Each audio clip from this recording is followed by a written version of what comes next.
Hi guys, it's me, ChazzaHD, and welcome to the final Grand Prix of 2025. And not just the final Grand Prix, welcome to the first title-deciding weekend in Formula One that we've had for 4 years. It is obviously part of Formula One's history. So many classic title final, races where the title has been decided between three different drivers, two different drivers, even four different drivers. And this weekend, three drivers remain in the fight to win the Drivers' Championship. At McLaren, you've got two drivers who are both looking to win this weekend their first ever Formula One World Championship. And for Max Verstappen, he's looking to become the second driver in history to win 5 consecutive World Championships. And this weekend, we will find out who the World Champion of 2025 will be. Cannot wait for this weekend's action and cannot wait to see what goes down and just who ends up winning the World Championship.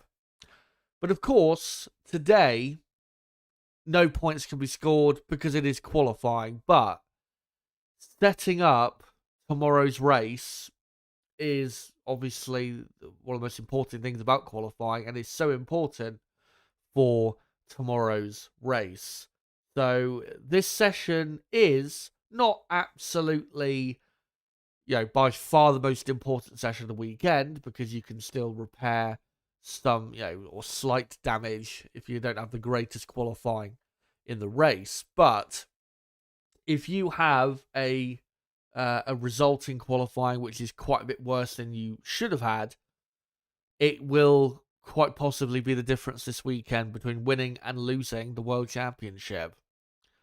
So that is why qualifying is, again, it's not absolutely the be-all and end-all like you have at tracks like Monaco, but it is very, very important. And in terms of who takes pole position, if you look at the record of people that have taken pole at this track and whether they've gone on to win, it is a very successful ratio, taking pole and then also taking the race win. So again, if you qualify second or third, it's not the end of the world, because you can still repair that damage in the race. But historically speaking, if you get pole of the Abu Dhabi Grand Prix, you have got a very high chance of turning that into victory. So this is an important session, no doubt, but again, it's not the be-all and end-all, because tomorrow is where the points are actually scored. But looking at the running so far, it looks like we are going to have pretty much all three of the title contenders at least in the top 5.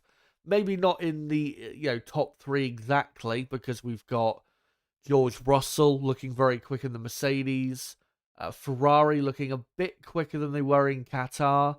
So it's not going to be absolutely simple for the 3 title contenders to make sure they're in the top 3, but yeah, they should be in good enough positions to then put themselves in a decent position to maybe win the championship tomorrow. And qualifying obviously is what we're going to be starting with this weekend. As you can see, hour and 25 minutes to go until the session begins. And as usual, in the build-up to qualifying, we will go through the data. So far, we'll look at the data for practice 2 yesterday, and go through the sector time data just to understand what the pace and pecking order is this weekend, and where certain teams should be at in qualifying. Of course, I'll give my own predictions as to where I think teams will be.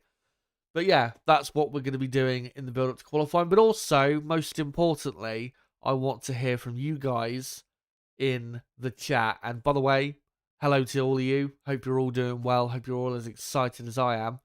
And no matter what time zone you're in, part of the world you're from, I hope you're all raring to go for this title-deciding weekend. Yeah, I want to hear from you guys in the chat, and I want you to let me know, who do you think, ends up on pole. Obviously, there is a poll running in the chat where I've asked you guys who will take pole position for the Abu Dhabi Grand Prix. You've got, just over 2 hours to decide on who's going to take pole until that poll ends. But also, I want you to let me know, where do you think the 3 title contenders will end up in qualifying? Do you think they will occupy the top 3 slots on the grid? Or, do you think Verstappen or Piastri might end up, maybe a position or 2 lower than expected, or even Norris? Again, let me know in the live chat, and I'll make sure to get some to some of your comments before we get into qualifying, which should, again, hour and 20 so minutes away, but that will fly by, I'm sure, as we go along. So yeah, make sure to post your thoughts in the chat, and also make sure to smash that like button as well. Obviously, it does help the channel in the algorithm. But let's get into how the weekend has gone so far and look at what has been by far the most important session of the weekend, and that is practice 2. Obviously, conditions most representative by far compared to practice 1 and practice 3. And Lando Norris quickest in practice 2, which is not a surprise at all. I think we all could have guessed McLaren would be very quick in practice, and they've got a very quick car for this circuit. Again, that's not a surprise. They, remember, locked out the front row at this track last year. So, yeah, McLaren have got a good car around this track. That is not a surprise whatsoever. Max Verstappen in second, 3.5 tenths off the pace of Norris. Might be a tad concerning, that lack of pace and, being that far off. I mean, Red Bull do tend to be quite a bit further off the pace than McLaren in practice anyway. So, that gap will close, no doubt about it. But it does feel like McLaren have got the slight edge on Red Bull by, say, about a tenth of a second or so. So, yeah, McLaren, I think going into qualifying, I think it's pretty obvious they've got the fastest car. Doesn't mean, though, they're going to get pole position, because we know Max Verstappen obviously is a better driver and faster driver than Lando Norris. And if he's close enough, if that Red Bull is close enough to the McLaren on pace, then Max absolutely can take pole position. And the same for George Russell, by the way, in third. Also, Mercedes pretty quick in practice too, and also they tend to be a bit closer to McLaren in qualifying. So I expect Russell to be in the fight for pole and be right in there for the top 3, at worst, probably 4 in qualifying. Russell really could be the joker in the pack this weekend in terms of affecting the championship battle, because Mercedes are quick, Russell obviously is very quick, and if he especially can be really quick in qualifying, he could really upset things for certain drivers and really could decide what happens in the championship. It really could come down to where George Russell ends up, finishing, or how well he does this weekend. So keep your eye on George Russell. And then after that, a very competitive midfield. Oliver Behrman looking very quick. Good to see Haas back on the pace. It appears that they had back in Brazil and Mexico. They're looking definitely quick enough to be, I think, easy top 10 runners, at least with Oliver Behrman. And then Hülkenberg and Bortoleto looking very quick for Sauber. Good to see both Saubers on pretty much the same pace. Isaac Hadjar in 7th. Hadjar should have another Q3 appearance today. The car is, I think, quick enough for it, and Hadjar still in very good form. By the way, remember, Isaac Hadjar has been officially confirmed as a Red Bull Racing driver. That was confirmed, I think, the very start of this week, that he will be at Red Bull next season. So, of course, confidence for him will be sky high. and he'll be looking to celebrate his final race, at least for now, with Racing Bulls, on a high. So yeah, Hadjar, I'm sure, is going to have another good weekend.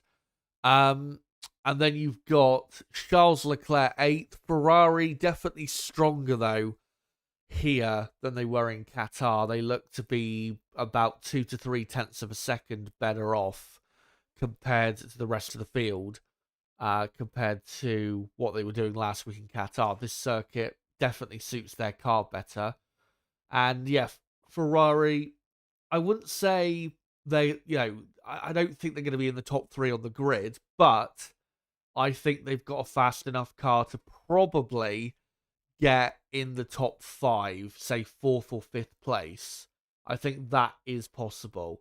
Leclerc looking quick, Ferrari looking quite a bit faster, and I'm sure as long as Leclerc does his best lap in qualifying, I'm sure he'll be ahead of the Haas's and the Saubers and the Racing Bulls as well. So, yeah, Leclerc, expect him to be in the top 5, most likely, if he does do his best effort. Alonso 9th, Aston Martin, though, not really that quick. Not on the same pace, really, as Haas and Sauber, and slightly slower than Racing Bulls, who tend to be a faster team in qualifying. So Aston Martin on the back foot a bit, and I think they'll do well, really, to get a car into Q3. And then Kimi Antonelli in 10th. Antonelli not having the greatest of weekends. Antonelli will still be in a decent position in qualifying. I think he'll probably be in the top 6. Be close between him and some other cars. But yeah, I think he probably will be a top 6 runner in qualifying as long as he delivers. And then down in 11th place, Oscar Piastri. Now, Piastri only managed one run on a soft tyre in practice 2, one basically quali sim run. He did look a bit closer to Norris in practice 3, but Norris clearly has the edge on his teammate this weekend by, it appears to be about 2, maybe 3 tenths at most per lap. The advantage that Norris has to Piastri. So Oscar, yeah, on the back foot. And considering how quick Russell is looking in the Mercedes, I think Piastri will do well to end up in the top 3 on the grid, and will be, if he does end up in the top 3 on the grid, he should be very happy with that, because he's not looking, I would say, that likely to be a top 3 runner on the grid. For the race, obviously, that's a different story. McLaren should be even stronger in the race, as they normally are, compared to qualifying. But here in qualifying, I think Piastri is probably going to end up around 4th or even 5th place. I think that's most likely where he ends up. Not because the McLaren car's not fast enough, but because he just isn't quite on the same pace as his teammate. So, if he can get on to similar pace, I think he could probably take at least 3rd, maybe even get himself onto the front row of the grid. But if he is still lacking, say, 1/4 of a second or maybe slightly more, 1/3 of a second, then, yeah, he's going to be probably fighting Leclerc and maybe even Antonelli for 4th, 5th, 6th on the grid, something like that. But yeah, he will improve, no doubt. He's not going to be 11th on the grid. Absolutely no chance of that. He will be a lot closer to his teammate in qualifying. Lance Stroll then in 12th. Carlos Sainz 13th. Williams nowhere near as quick as they were in Qatar, which is surprising because this circuit, I think, really should suit their car even more than the Qatar circuit did, because normally at circuits with, slow speed corners and very long straights, which this circuit, most of it is like that, Williams should be pretty quick, but they have not proven to be quick really at all so far this weekend. I mean, they're not slow.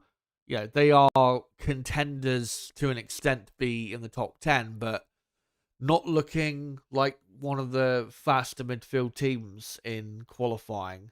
So, yeah, be interesting to see where they end up if they don't get any cars into Q3. Lewis Hamilton 14th.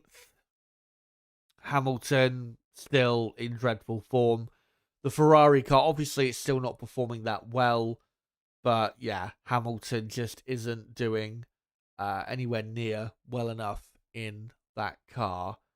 So yeah, Hamilton is in a bit of trouble. And I think, if he does make Q3, I don't think he's going to be in that high of a position. Maybe, 9th, 10th, maybe 8th at the best. Um, 7th, I think, really, he could get. But it depends on whether he is on form. Or not on form, but whether he just delivers a good enough lap. And can consistently be on it enough in or not just Q3, but in qualifying in general. Today is not going well so far because he crashed in practice 3, took the front right corner off. So, he will make qualifying. There's no doubt about that, but that is a horrible way to start his day. But yeah, Hamilton, I think he will be in the top 10, but probably not very strong in the will he be in the top 10? This is the thing with Hamilton, you just don't know at this point. The Ferrari car is fast enough to be in the top 10, but I'm not sure if Hamilton, I'm not with his form at the minute, it's just all over the place. You just can't tell where he's actually going to be. Even though, the Ferrari car was awful in Qatar, that explains, I think, mostly why he was 18th in qualifying. There's been weekends where the Ferrari car's been a lot better, and he's still been knocked out in Q1 or even Q2. So it's just impossible at this point to predict where he's going to be in qualifying. So, I hope he's in the top 10, but yeah, he could end up anywhere between 7th and probably 15th. On the grid.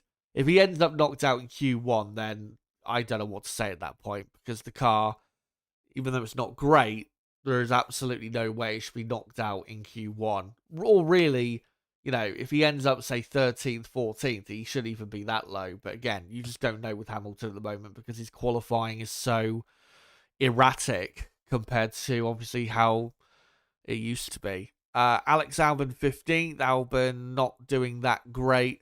Ocon 16th. Ocon a lot closer to Behrman in practice 3 on pace, but in practice 2, he was 4.5 tenths off the pace. So definitely can do better. I think if Ocon can, do or improve his pace by at least a couple tenths, he'll be on the cusp of the top 10. But I'm not sure he's got enough pace to be in the top 10. It's going to be close, no doubt about it. The car is pretty quick. And then Tsunoda 17th. No surprise there. Liam Lawson 18th. That is a surprise. Lawson miles off the pace of his teammate. I think, 8 tenths of a second off the pace of Hadjar. So, yeah, Lawson must improve on that. I don't think Lawson will make the top 10 today. I don't think he's fast enough to do that, but he should be at minimum making Q2. And then the final 2 cars on the grid, the 2 Alpines, Colapinto and Gasly. Alpine terribly, terribly slow and pretty much assured to have both cars knocked out in Q1. But let's get into the sector time data, just to understand why the pecking order is the way it is this weekend. Now, the first sector is not really that important. You're flat out in the first sector except for turn 1, which is like a medium speed corner. So, yeah, it's not really that important. As long as you're quick enough in the first sector, then that's all that matters. You don't have to be the quickest in your area of the field. Lando Norris, the only driver to do under 17 seconds, though, in practice 2 through that part of the lap. And yeah, nearly a tenth of a second quicker than Antonelli. Williams looking decently quick. The only thing to really remark on is Red Bull and Ferrari a bit too far off the pace in the first sector, but I'm sure they will improve on that in qualifying. I think Red Bull will be probably a tenth quicker in the first sector, and Ferrari at least a tenth, maybe even a tenth and a half quicker in the first sector. So yeah, easy for those two teams to find pace in this part of the lap. I don't have any doubt about that. And then the middle sector, also not really that important. The middle sector is all about straight line speed. Because you've got the hairpin, where famously Max Verstappen overtook Lewis Hamilton to win the championship 4 years ago. And then a really long DRS straight, then a chicane, and then another long DRS straight going into, obviously, the final sector. So it is all about, again, straight line speed. Red Bull, the fastest team, and then Sauber, Ferrari, Mercedes. Not really a surprise, the type of teams that are up there. McLaren, sixth fastest, but within a tenth of Red Bull. So I think that's absolutely fine, that type of pace from McLaren, comparatively to Red Bull. The only surprise is just how far Alpine are off the pace, nearly 0.6 of a second. That is alarming. We know the Alpine is the slowest car in a straight line, or at least, its engine is the worst in a straight line. But yeah, that is quite far off the pace for the Alpine. Of course, we have to remember for Alpine that this Grand Prix is the final Grand Prix for Renault in Formula One. It might be the final Grand Prix for a while for the Renault team. Hopefully not. Hopefully, they'll be back in a few years. Renault, if you look at their history, they do tend to leave Formula One and come back quite a bit. But I think we could see Renault gone for at least 5-6 years, unfortunately. So, yeah, we have to remember this is the final weekend of Renault in Formula One, and we'll see when they come back. Eventually, they will come back. I have no doubt about that. Once they get into better shape as a company and as a motorsport organization, I have no doubt they'll have another crack at Formula One, either as an engine supplier or maybe come back as a manufactured team. But yeah, Renault bowing out of Formula One, and yeah, the last 11 years have been incredibly disappointing. The hybrid era not been kind whatsoever to Renault. So, as we go on to the final sector data, the final sector really for qualifying is what matters. Again, the first two sectors, as long as you're not too far off the pace like Alpine were, then you're fine. It's the final sector which really decides how good your car is and where you're probably going to end up on the grid. McLaren, the fastest team, no surprise there. A tenth quicker than the Mercedes. The Mercedes looking pretty good in the final sector, but just not on the same level as the McLaren. And then Sauber and Haas only 2 to 2.5 tenths off the pace. Really impressed with that. Not only that, but quicker than Red Bull and Ferrari in the final sector. Red Bull 3 tenths off the pace of McLaren. Red Bull, I think, will be closer in qualifying in the final sector, but I don't see them being quicker than McLaren in the final sector, which I think ultimately is why, as I'll show in a moment with my predictions, is why I think McLaren will take pole position today, because the final sector McLaren are just too quick compared to Mercedes and Red Bull. That's what's deciding it in McLaren's favour. Racing Bulls, still decent pace from them, but I would have expected them to be a slight bit quicker, considering how good Sauber and Haas look. So maybe a tenth of a second to find from them. Ferrari, 3.5 tenths off, not really a surprise. Again, this part of the lap is really what decides who has a good car and who doesn't. And then 8th, Aston Martin. 9th, Williams. This is really why Williams are off the pace, because they're just not quick at all in the final sector. They're 3 tenths slower than Sauber in this part of the lap. Never mind how they compare to the to the absolute front runners. And Alpine, no surprise, the slowest team, 7/10 off the pace. But yeah, in terms of the fight for pole, this is what is going to decide it, the final sector. And McLaren, again, are just too quick. So we go back to the top 10 from practice 2. McLaren, definitely, I've got the fastest car. Second fastest is probably Mercedes, but because it's so close, I think, to Mercedes and Red Bull, it's going to come down to the drivers in terms of who ends up ahead. And of course, that favours Max Verstappen, who is the best driver on the grid. So yeah, Red Bull and Mercedes are on, I would say, identical pretty much pace. Fourth quickest, I would probably say Ferrari. Just ahead of then Haas, and then Sauber, and then Racing Bulls, Aston Martin, Williams, and then the slowest team being obviously Alpine.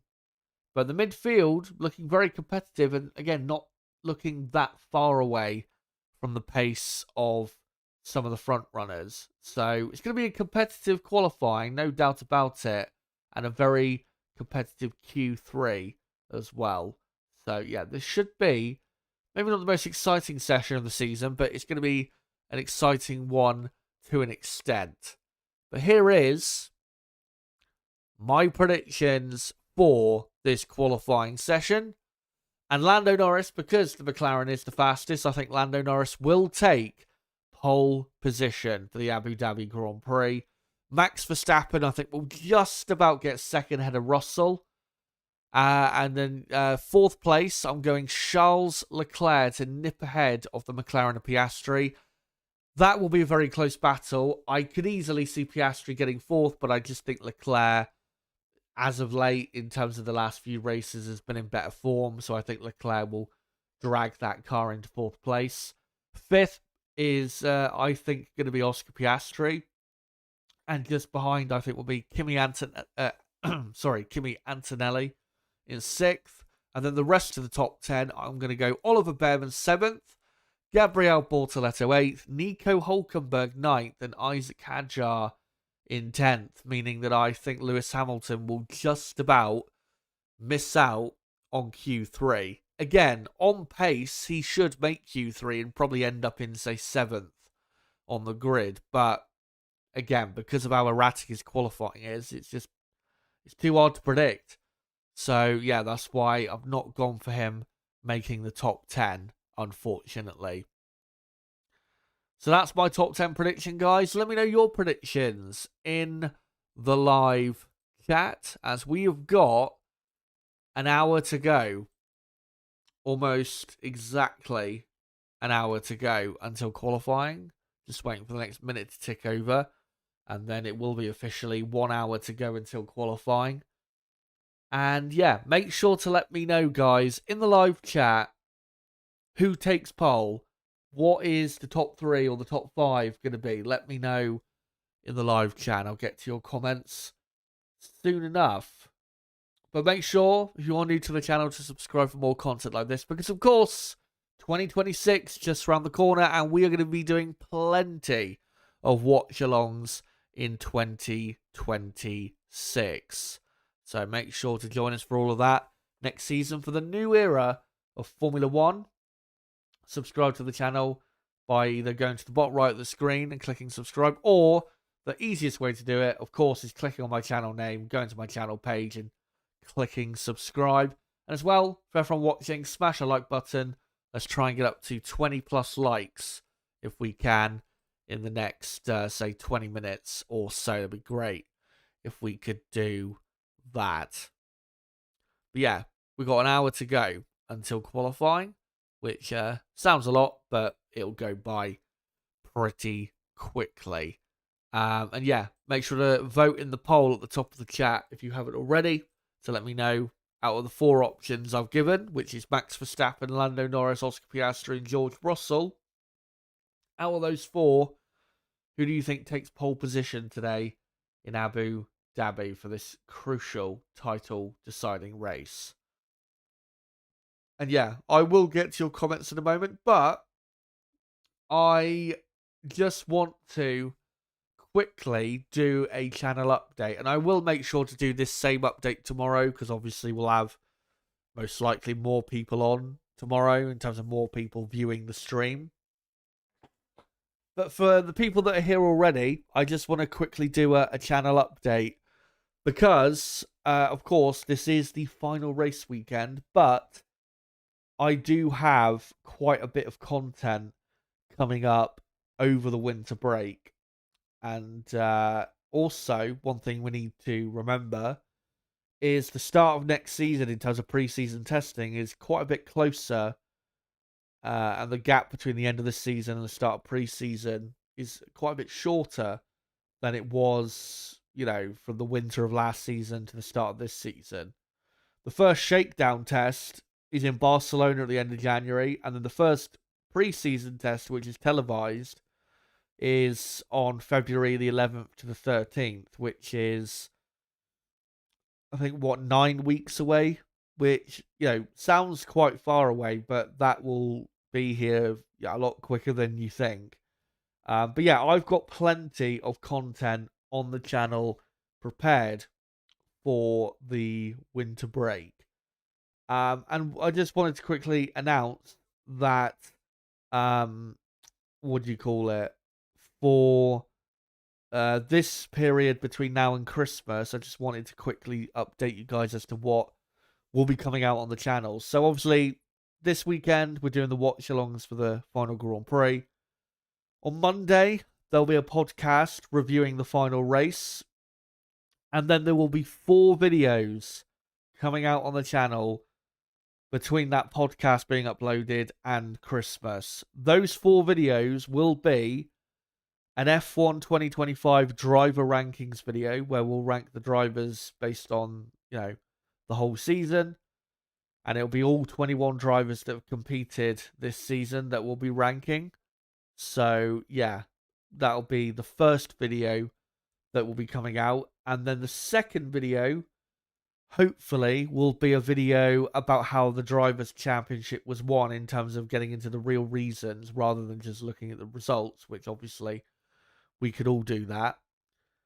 So that'll be the second video. And then the other 2 videos are going to be another driver ranking video where we're going to be ranking the drivers based on how they've done during this ground effect era. So basically, we're going to be ranking the drivers who are currently in Formula One based on what they've done from the start of 2022 until the end of 2025. Which I think, honestly, would probably be a more interesting driver rankings than probably the 2025 driver rankings video. But yeah, we're going to do that.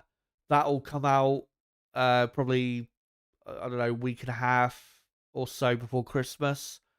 And then the final video before Christmas will be a video on Kimi Antonelli, where we're going to analyze his debut season and look at, what he did well, where he went wrong, and whether we do have a true Formula One great on our hands. So that'll be the final video to come out before Christmas. And then we'll have the Christmas and New Year break. And then there'll be, I think, another 4 or 5 videos I've got planned for January. I'll let you know those videos tomorrow when I do the channel update again. But yeah, the 4 videos that are going to come out between the end of this Grand Prix weekend and Christmas will be, driver rankings for 2025, driver rankings for the last 4 seasons, and then a how the championship was won video, and then a video about Kimi Antonelli's debut season. Those are your 4 videos before Christmas. And then, like I said, there'll be 4 to 5 more videos that will come out, hopefully, in January before that shakedown test in Barcelona, so that, once we're done with those videos, we can just get straight into focusing on 2026. So, yeah, that's the plan.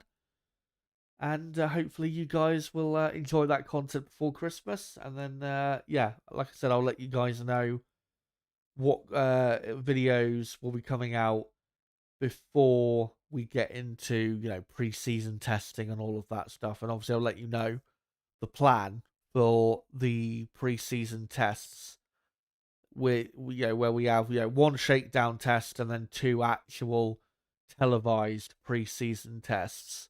So yeah, I will let you know of my plan regarding those tomorrow.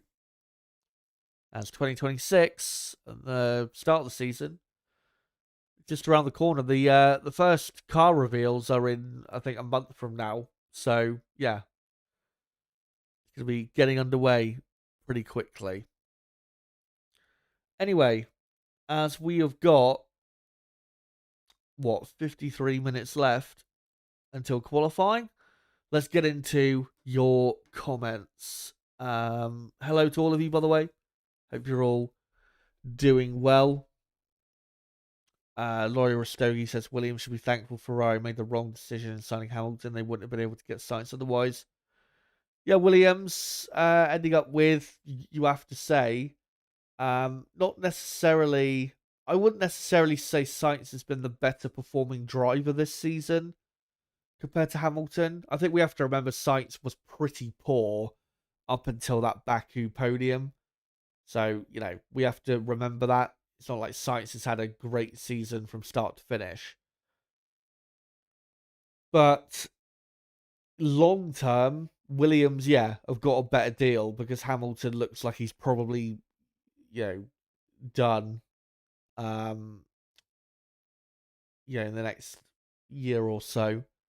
Obviously, there was no chance Hamilton was going to leave Mercedes and go to Williams, but the only way they would have got Sainz, as you said, is with Ferrari signing Hamilton, and it's played out in the long term. I think it's going to play out pretty well for Williams because Carlos Sainz, I think, I think he'll have a successful career at Williams, especially now that he's figured it out at that team. And now, as long as the Williams car next season is good and is as good as I'm hoping it will be, and I think as good as it could be, I think we can see Carlos Sainz finishing on the podium a few more times and maybe even winning a couple races in that Williams car.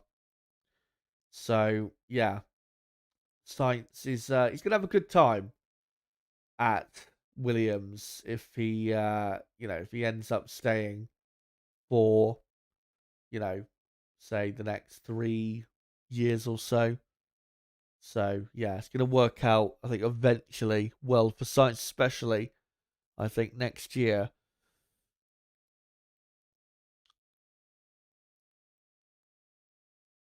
Laurie was saying the Abu Dhabi Grand Prix, although it might not be so crabby. I think you meant crappy, to be honest.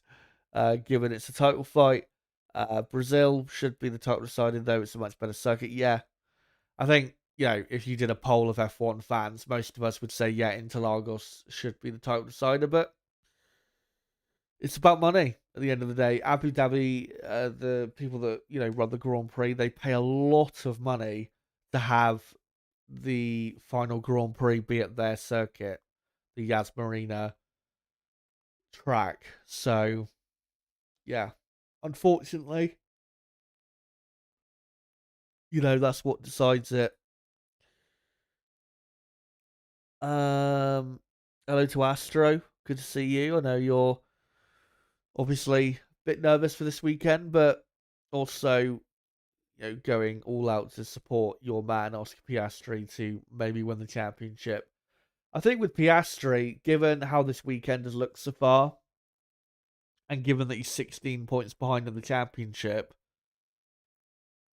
I think, if you're an Oscar fan, there's no real expectations going into this weekend because if he wins the championship, it will be quite miraculous.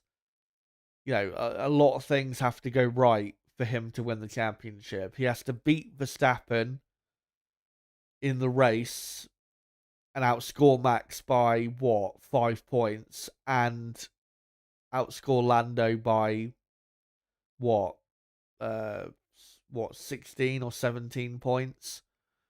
So basically, Oscar has to win this race with, Oscar has to win the race and hope that Lando, his teammate, finishes 6th or lower for him to have a chance of winning the championship. That's realistically the only way it's going to happen. But again, that is quite an unrealistic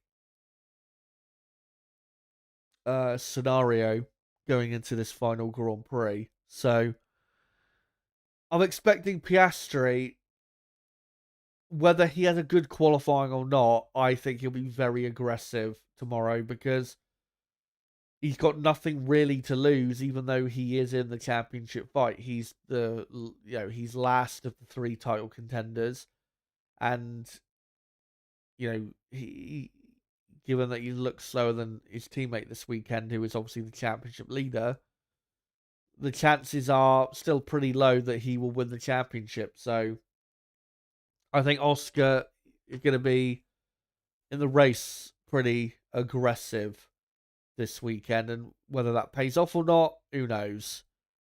But the better the qualifying, then the higher the reward if he is, aggressive and taking some big risks out there.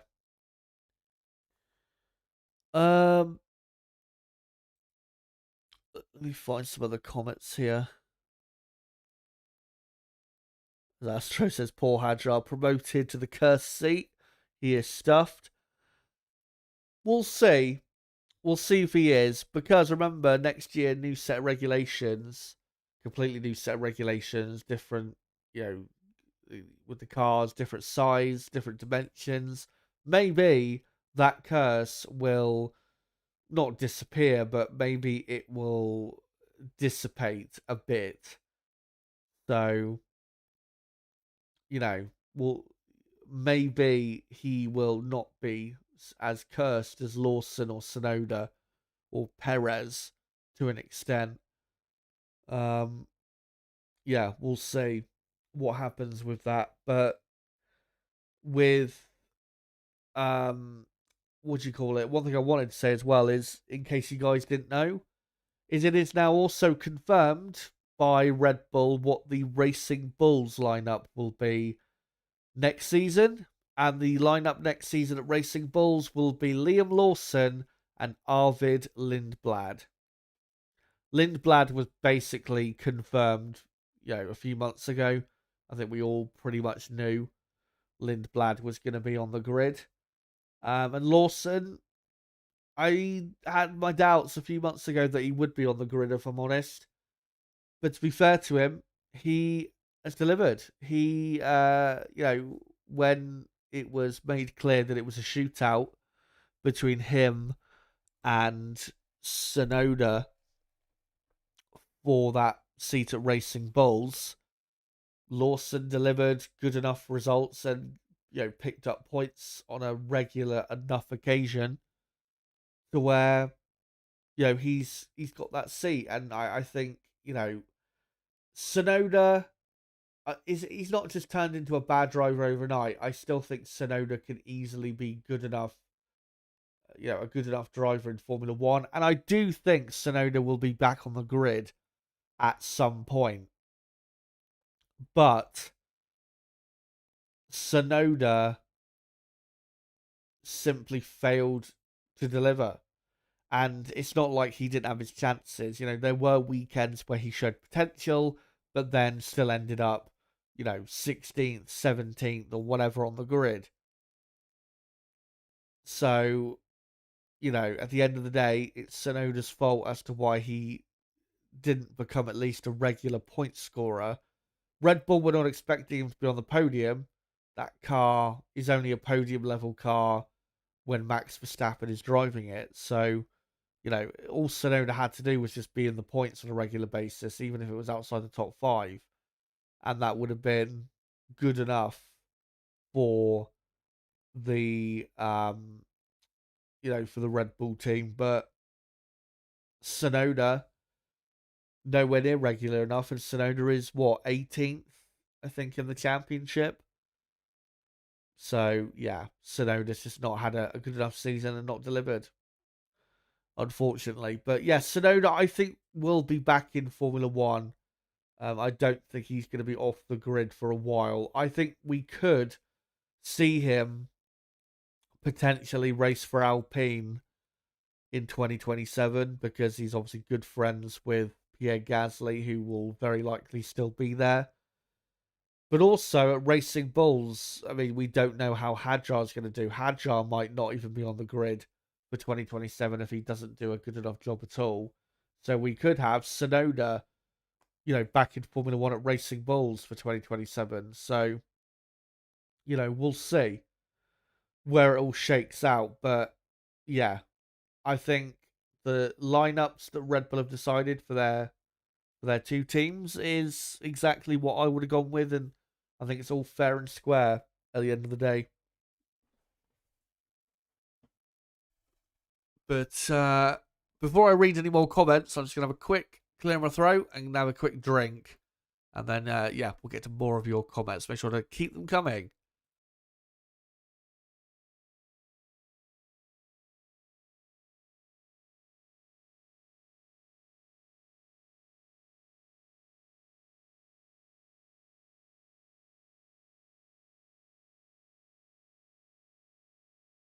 Right, so let's see what else you guys are having to say.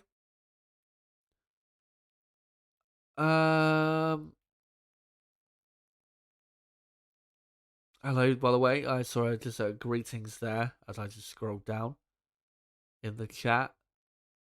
Astra saying, we know Gasly, Albon, and Perez aren't terrible drivers given how they did outside of their Red Bull stints. We saw how Tsunoda could drive the Racing Bulls car. Yuki ain't that bad. I still hope he'll, end up at Aston Martin, given the Honda connection. And obviously Honda powering Aston Martin starting from next year and hopefully going forward for a few years. I still hope that'll happen. I mean, it's not going to happen next year, but I mean, 2027, maybe, if Aston Martin finally, if the light bulb finally goes off that they can't win a Constructors' Championship without, getting rid of Lance Stroll, maybe that's his way back in. That would be great for Tsunoda because Aston Martin as a team have a lot of potential. And Tsunoda, if he can come back in and perform well, he could do some good things in an Aston Martin that's, a front running ish car.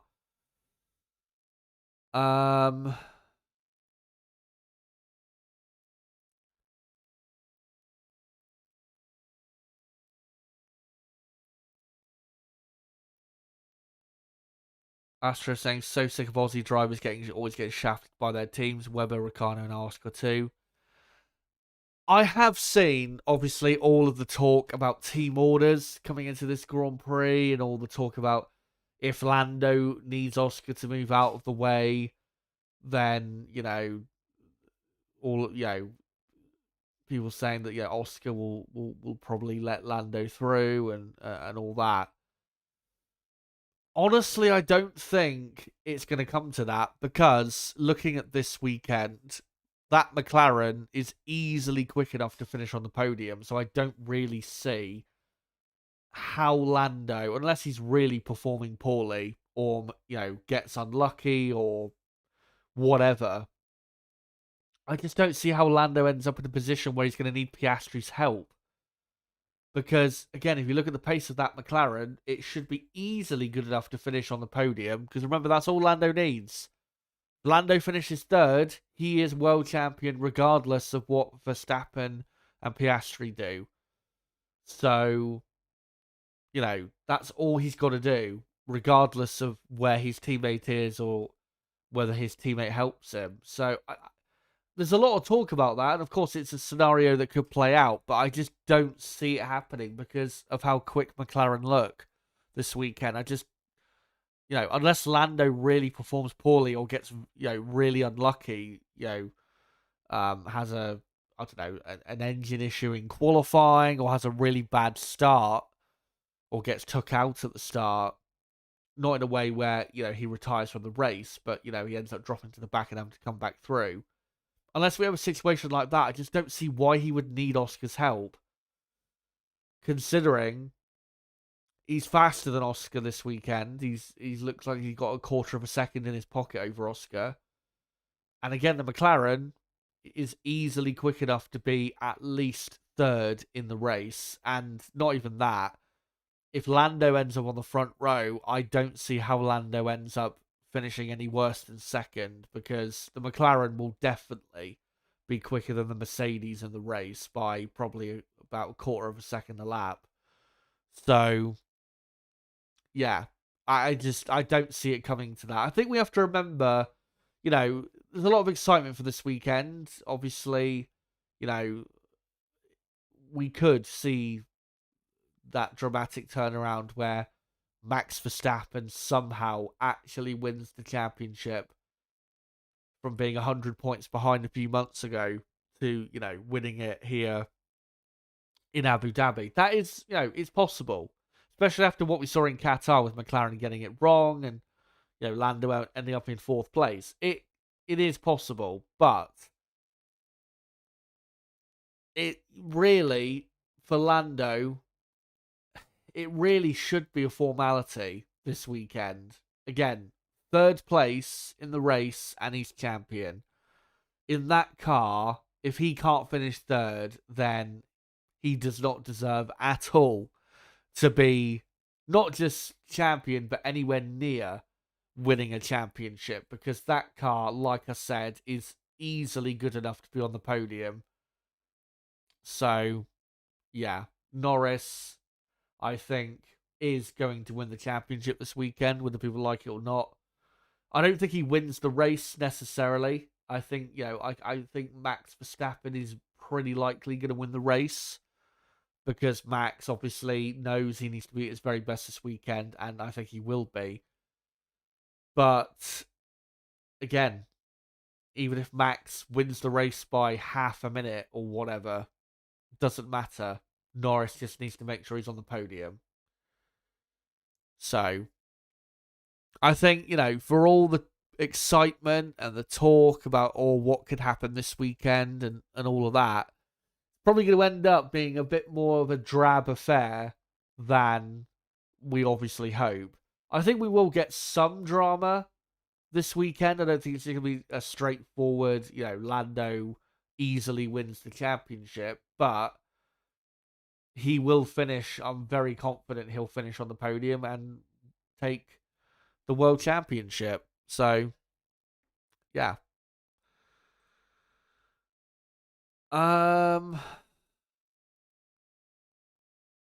Regara saying top spammer here. You're not a spammer. Herman says Hamilton to announce shock retirement during the winter break. I don't think it will. If that does happen, which I think it's not out of the realm of possibility, I don't think it will be with immediate effect. I think what I'm hoping is he will announce his retirement for the end of 2026, meaning that next year will be a retirement tour, basically. A Formula One version of what John Cena has had in WWE, essentially. Yeah, that's what I'm hoping for, because he deserves to have all the fans around the world give him that last send off, because the excitement he has provided us, the greatness we have witnessed from him, he deserves the thank yous and the adulation one last time from all the fans around the world who have had the privilege to witness Lewis Hamilton. And, I myself am, I might be going to the British Grand Prix next year. It's a 50-50 at best whether I will go. I'd say there's it's going to take still a bit for me to really be able to go, even if it's just for race day for the British Grand Prix. But, if I went to the British Grand Prix, I would love to, to give Hamilton that last send-off, even though I'm not a Lewis Hamilton fan. He deserves you know, an ovation pretty much from not just the British fans, but all the fans again around the world. He does truly deserve that for what he's done, what he's accomplished, and again, what he's provided us over the years. So, yeah, I think that's a possibility that he announces that that 2026 will be his final season. One thing, if he doesn't announce a retirement or whatever, then yeah, we'll have to see what happens in the future. But one thing you can't tell me is that he has not thought about retirement. There is no way that he has gone this season, which has been so terrible for him. There's no way he's not thought about retirement. Absolutely no chance. And he's either decided that, yeah, next year will be his final year, or he's decided that, he's going to try and keep going for as long as he can.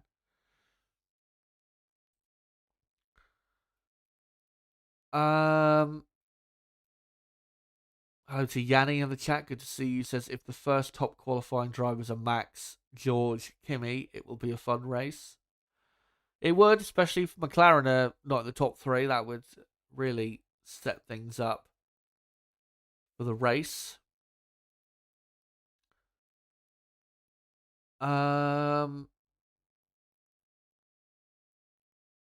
Cadillac Donuts, interesting name, says it will be boring unless we see some of those Red Bull advanced tactics with their junior team. Even if Red Bull try that, I just don't see what they can do to stop Norris finishing on the podium, unless Isaac Hadjar somehow has an amazing qualifying and can somehow interfere with Lando Norris's race. Then yeah, I just don't see it.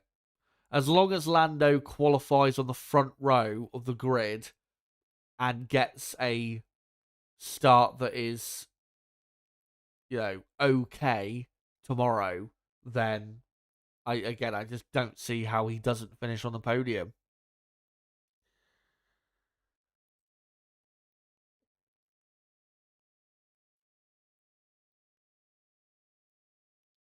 Viper Unknown says Piastri is achieving way more than Lando, and he's been in F1 for less time than Lando, so Oscar is better.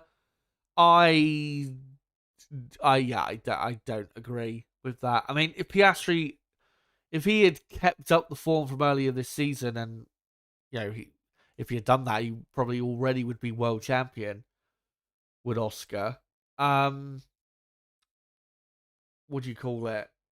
Then yeah, I probably would agree that Oscar is better than Lando, but considering how this season has finished and the season overall, if Lando does win the championship, then I think you'd have to say Lando is better than Oscar. Because, I mean, the last 2 seasons, he's been comfortably better than Oscar. And this season, obviously a lot closer, but still Lando looks like he's going to end up beating his teammate. So, earlier this year, again, I maybe would have agreed with you that Piastri was better than Lando, but if Lando wins the championship, then yeah, I think Lando is definitely the superior driver.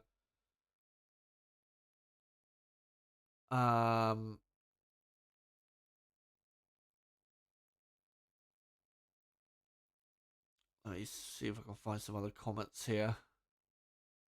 Thomas Watson says anyone but Lando. Yeah, I know Lando's not going to be the most popular world champion, but yeah. I mean, as long as we get an exciting finale, that's all I care about. If Lando wins the championship, so what? But as long as it's an exciting final race and not just a procession where we're just waiting for the race to end because we know what the result is going to be, then, as long as we don't get anything like that, then I'll be happy. I'm just going to quickly push the link out for the stream. So just give me a second, guys. Come to us here to watch along a crucial qualifying in Abu Dhabi. There you go. Link posted out. Hopefully we'll get some more people hopping on the stream. Also, I will remind you guys of this right before qualifying as well. But if you, and I think this is only something that can be done if you are a viewer, so obviously all of you guys.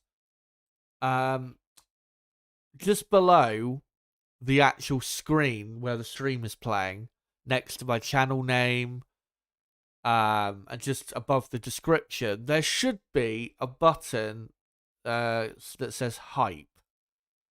If there is, then make sure to click that button, the hype button, and hype the stream. And basically what that does is it reshares the stream link around YouTube and basically gives it more traction on the watch pages and all of that. So basically it gives it more of a chance for the stream, to get higher views on that. So for everyone watching right now, if you can see the hype button just below the screen, around my channel name, just above the description, make sure to click the hype button and hype the stream if you could. That would be fantastic.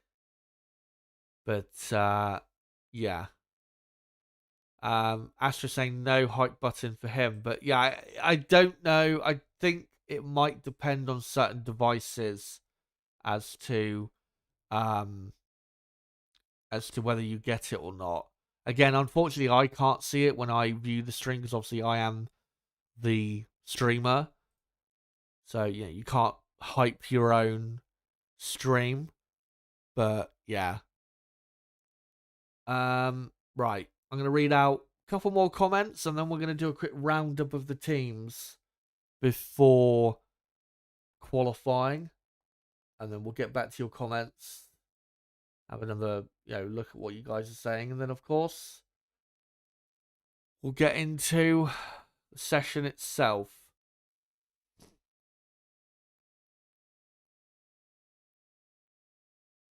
That's just a very old, slow desktop computer. That might be why. I'm not sure.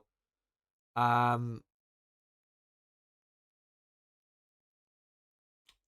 says, how if Lando wins, will it be the darkest point in F1? Surely that goes to cheat for strap on. Again, I understand why people don't like Lando. And, if he wins the championship, there'll be people who will be not happy with that result. I get that. But,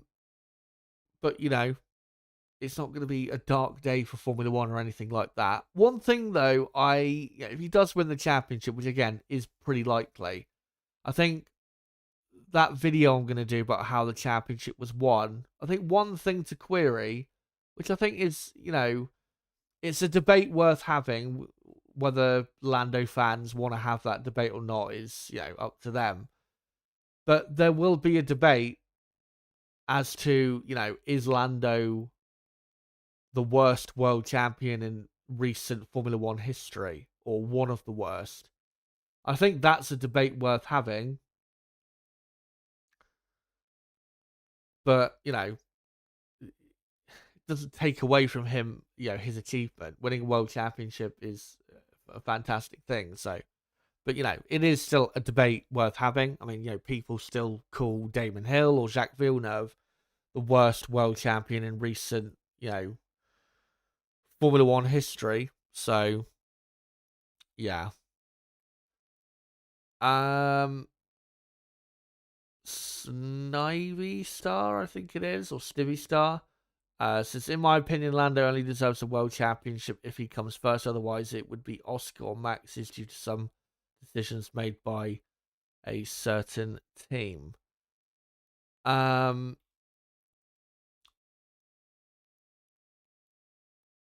Astra says if Lando wins, there'll always be an asterisk or taint on it. If you're a Piastri fan, there probably will, but I think if Lando wins the championship, Oscar wins the championship, I think one thing we need to remember is if either of the McLaren drivers win the championship, it does not mean that any of them have been the best driver this season, because they haven't. Max Verstappen, even if Max, doesn't finish the race tomorrow, Max has been the best driver this season, no doubt about it. And he is the best driver on the grid. So, it'd be great if we could, if Formula One was, if, we could crown champions based on who the actual best driver is or has been over the course of the season, but that's not how it works. And that's never how it will work. And if that was how it worked, Max Verstappen would probably end his career being probably a 15-time world champion or something.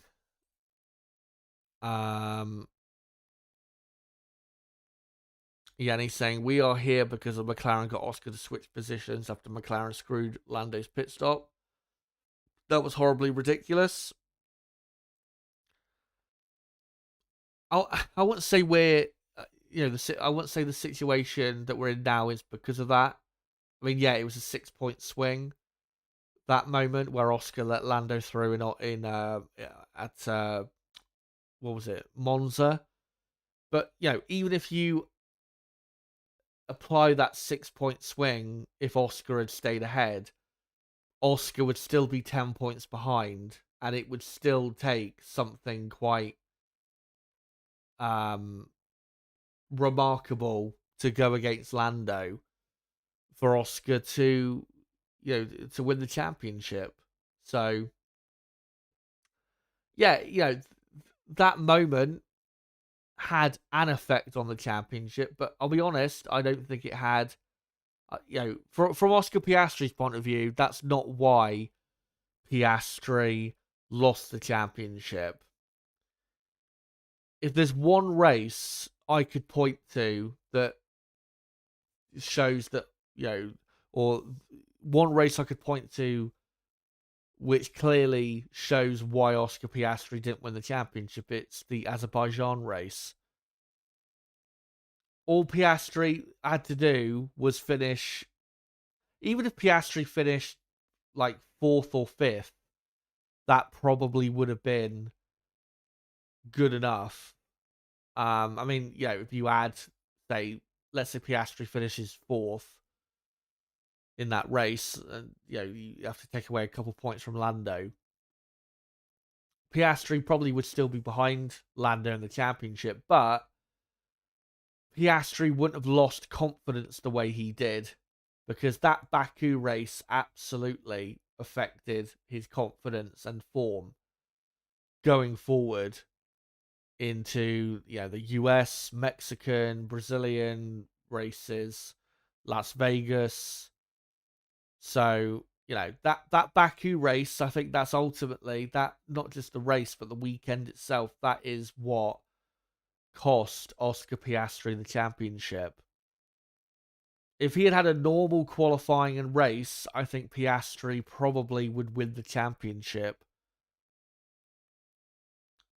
It wouldn't be decided by now. I think Piastri would probably be in the lead at the moment if it wasn't for that Baku race. Again, if he had a normal race weekend, but he didn't. He had a complete 0 out of 10 disaster weekend, and it completely turned the tide on him.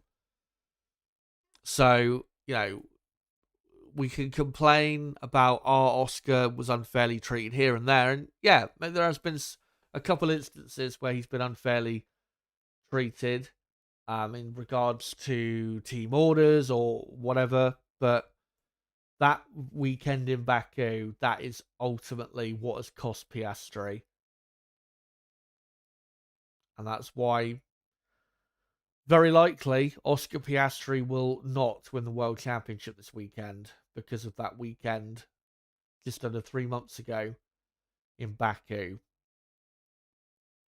Anyway, keep your comments coming. I will get to more of them in a moment. I am just going to quickly do a roundup of the teams and just go through where all the teams should be fighting, what positions they should be in for this session. Let's start with McLaren. Pole position, obviously, is the target. They've got the car to do it. They've got definitely the fastest car on the grid. For Lando Norris, it's all about delivering under pressure, something he has definitely improved at in the last few races. We've seen that quite a bit, and credit to him for that. So yeah, Lando, if he delivers his best lap in qualifying, I think he takes pole.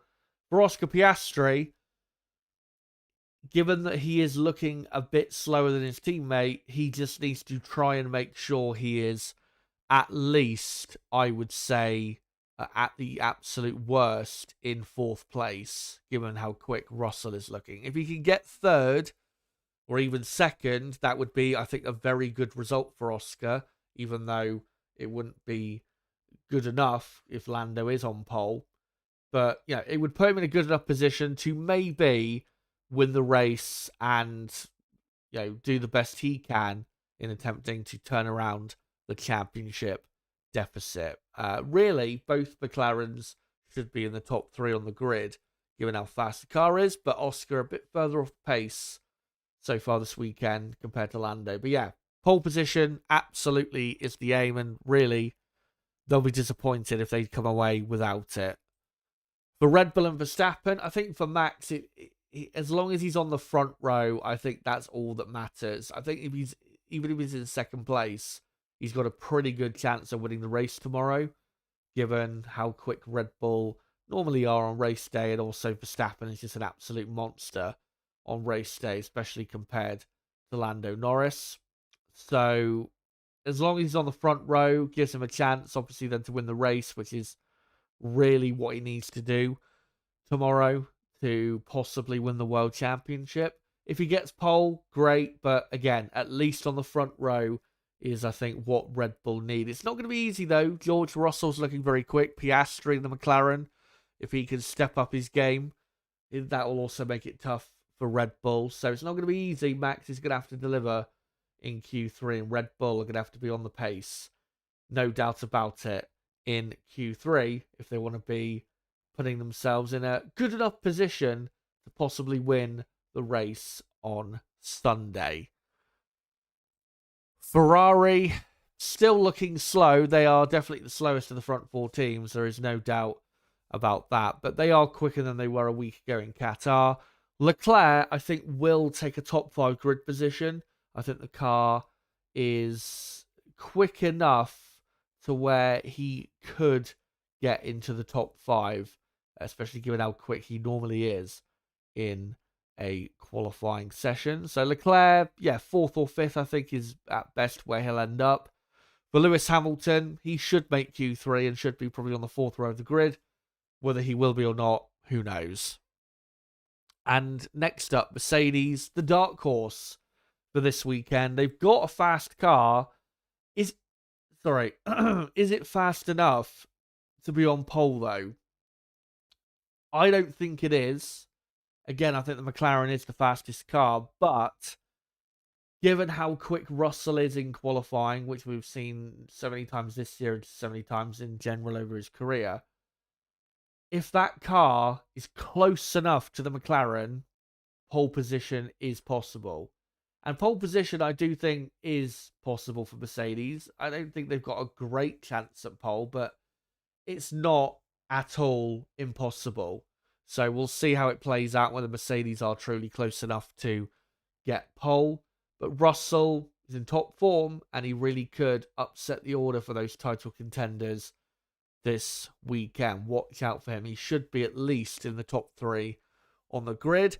And for Antonelli, if Piastri is not having the greatest weekend, Antonelli could capitalise on that and put himself in 4th and on the 2nd row of the grid and really make for a pretty strong grid position for the Mercedes team. We'll see.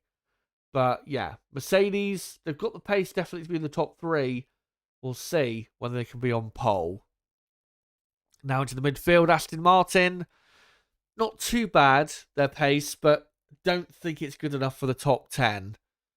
Alpine, slowest team. Haas look like potentially the fastest midfield team. Oliver Behrman looking great. Haas looking a bit more back to themselves and to what they were doing back in the Sao Paulo and Mexican Grand Prix. So, yeah, watch out for Haas. They really could cause a bit of a surprise today and get a really good grid position, not just with Behrman, but Esteban Ocon as well. They should get at least one car into Q3, and really, I think they should be at least on the 4th row of the grid. Racing Bulls, I'm pretty confident they'll get one car into the top 10. Isaac Hadjar is in still great form, and the car is quick enough to be in the top 10. So, yeah, Hadjar, I think, will make the top 10. Lawson, as long as he's, say, in the top 12, 13 on the grid, I think that's good enough to set him up for maybe a point or two on Sunday. For Williams, obviously so quick in Qatar and getting the podium. Here, though, nowhere near as quick. They just don't have the pace in that final sector. So, yeah, Williams not looking good and looking like they're going to struggle really to get both cars really that close, I would say, to Q3. And then finally, Sauber looking very competitive and both drivers pretty close to each other on pace. If they can do as well as they did yesterday in practice, in terms of the two drivers being at their absolute best, Sauber could get both cars into Q3, something they've not done very often in the past few years. But it is something that I think they will do. And here is a reminder of my top 10 prediction for qualifying. Lando Norris, I think, will take pole, from Verstappen 2nd, Russell 3rd, Leclerc 4th, Piastri 5th, Antonelli 6th, Behrman 7th, Bortoletto 8th, Hulkenberg 9th, and Isaac Hadjar, I think, will just about take 10th place. So there you go, as we have got just over 10 minutes left until qualifying is underway. And there you go, 12 minutes to go. So make sure to get your final comments in, guys. As, yeah, we'll get through what you guys have to say. And then get into the session itself. Let me just have a look, see what you guys have to say.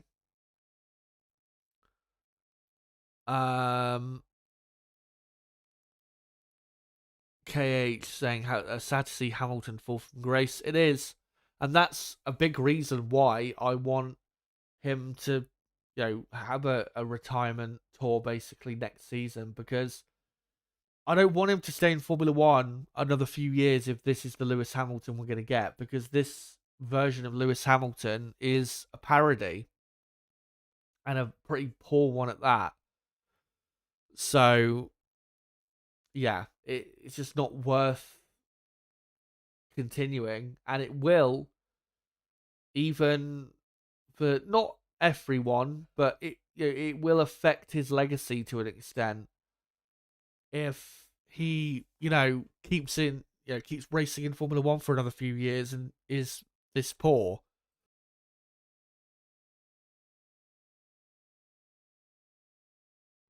So yeah, hopefully, it won't go on too much longer. And it's sad to say that, because I have absolutely loved watching Lewis Hamilton, in Formula One. His career has been brilliant. Again, very exciting. But, I just don't want to see Hamilton in Formula One clearly past his best, when we know how great he, once was. And it has got to the point of being similar to Michael Schumacher, when, Michael came back in the early 2010s with Mercedes. I mean, for me, when I was watching at the time, it wasn't too bad, because I didn't watch Formula One live when Michael Schumacher was, at Ferrari and all of that. Obviously, I've gone back and watched all those races and seasons, so obviously I know how great Michael was. But again, when Michael was at Mercedes, he was clearly a parody of what he once was and was nowhere near the level that he was when he was at Ferrari, and that's what it's become like with Lewis Hamilton. So I just don't want to see it, continue on, because I don't want to be left with a bad taste in my mouth in regards to Lewis Hamilton's greatness. I mean, all sportsmen, sportswomen, all of them eventually fall off and are, washed as as we the new term we tend to say these days, even though that term is a bit disrespectful. Um, it happens to everyone. Some people retire before it happens. Some people retire just as they're, over the hill. Some people retire way too late to the point where it ruins their legacy. So, like I said, I just hope that next season is his final season and he can give us hopefully one final season of some good drives, maybe a couple podiums, maybe even a race win if the Ferrari is somehow better next season. But personally, I'm not expecting it to be.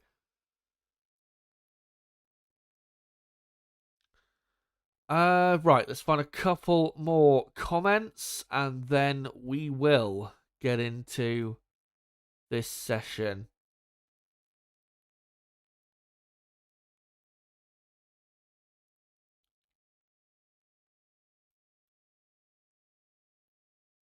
Lando Norris forever. Someone just commented.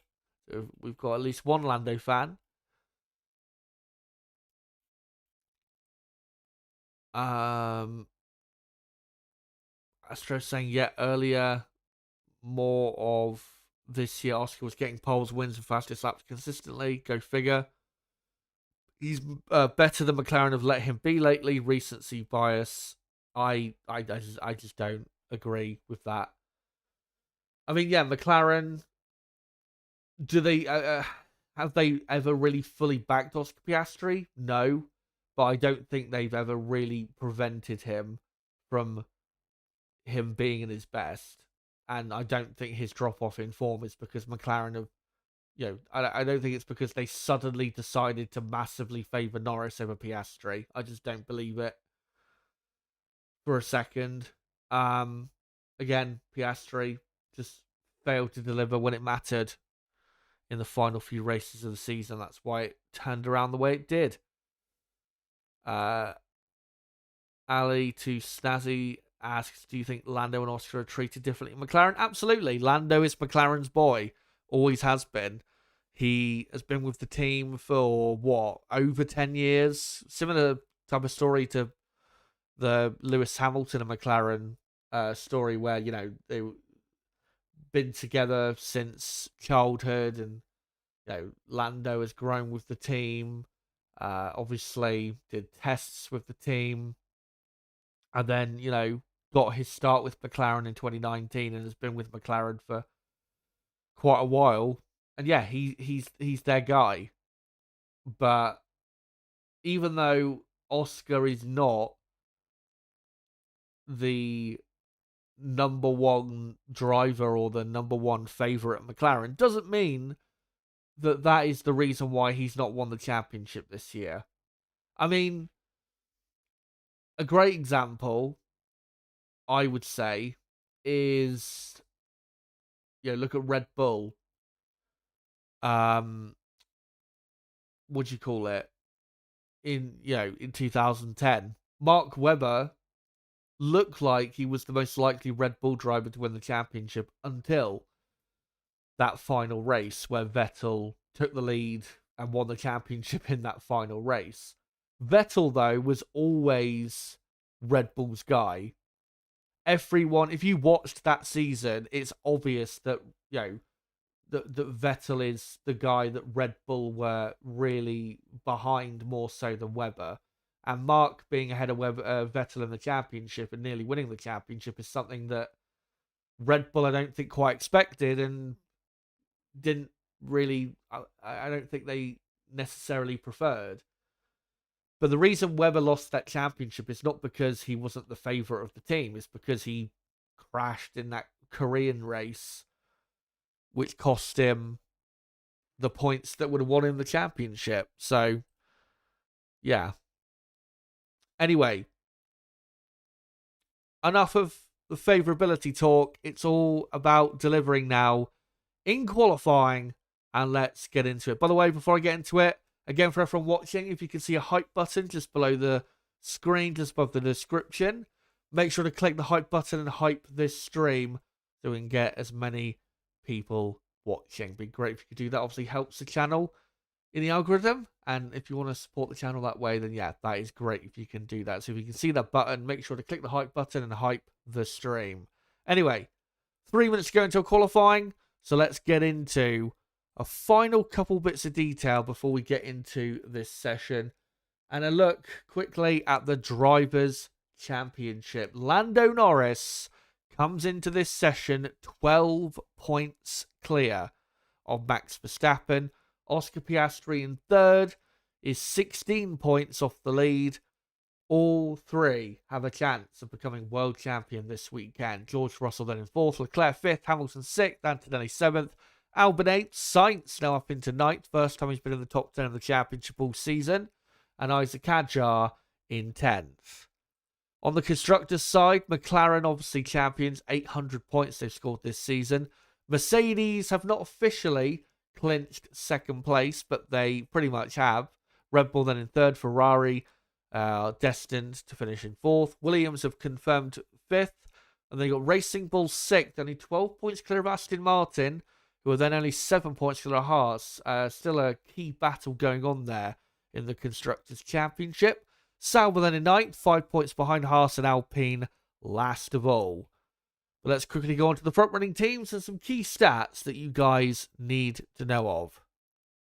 For McLaren, their last pole position here in Abu Dhabi was last year with Lando Norris, and since this Grand Prix began in 2009, they have had just 3 pole positions here. 2 of them with Lewis Hamilton in 2009 and 2012, and then, like I said, with Lando Norris last year. And it was not only a pole, it was a front row lockout. McLaren will be dreaming of getting that result today.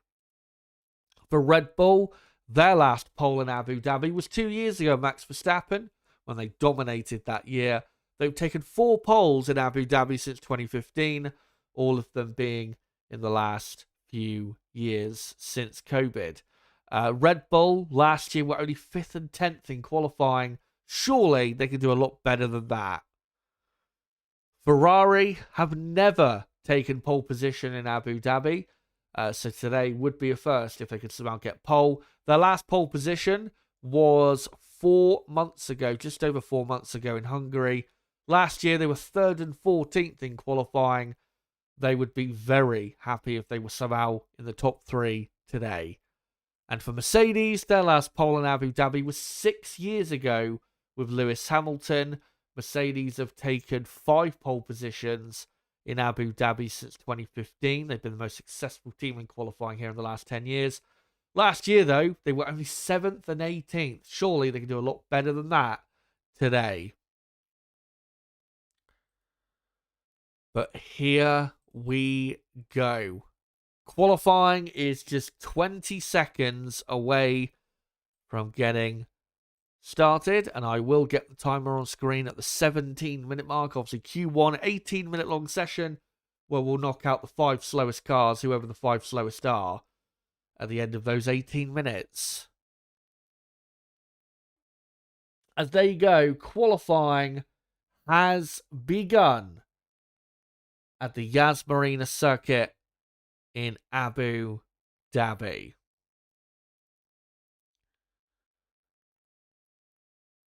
By the way, another thing I forgot to say as well is make sure to smash the like button.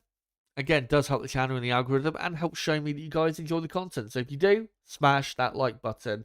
We're on 40 likes. Let's try and get up to 60 or 70 plus likes if we can in the next half an hour or so. It'd be great if we could do that. As we're looking at Lewis Hamilton coming out to the track on the medium compound tyres. The tyres brought this weekend, I'm not sure exactly what compounds they are, but I'm pretty confident they'll be softer than what we had in Qatar, which were the 3 hardest compounds we brought to that particular Grand Prix. Grand Prix. As they go, and let me just adjust that. And yeah, so Q1 underway. The McLarens still, though, in the pits, still in the garage. No sign of McLaren leaving just yet. Traffic, not really an issue here, except for the final corner, where you get cars backing off to start their runs, and then obviously some drivers who are already on a run will come flying into that final couple corners and encounter cars. Other than that, then yeah, traffic is not an issue. As Hamilton on the mediums completing most of his outlap, he's just coming into the final few corners. Obviously, he's not going to finish the session on the mediums because the Ferrari is nowhere near quick enough to get through to Q2 on that tyre. As through the final corner, he starts his lap. By the way, pole position today should be a low 1 minute 22 or possibly a late 1:21. So in this session, I'm expecting the fastest times to be a very low 1:23 or a late 1:22. So to get through to Q2, you're going to have to do a 1:23.5 or better to absolutely make sure. I think the slowest time you could do to get through to Q2 is probably a 1:23.6 or 1:23.7.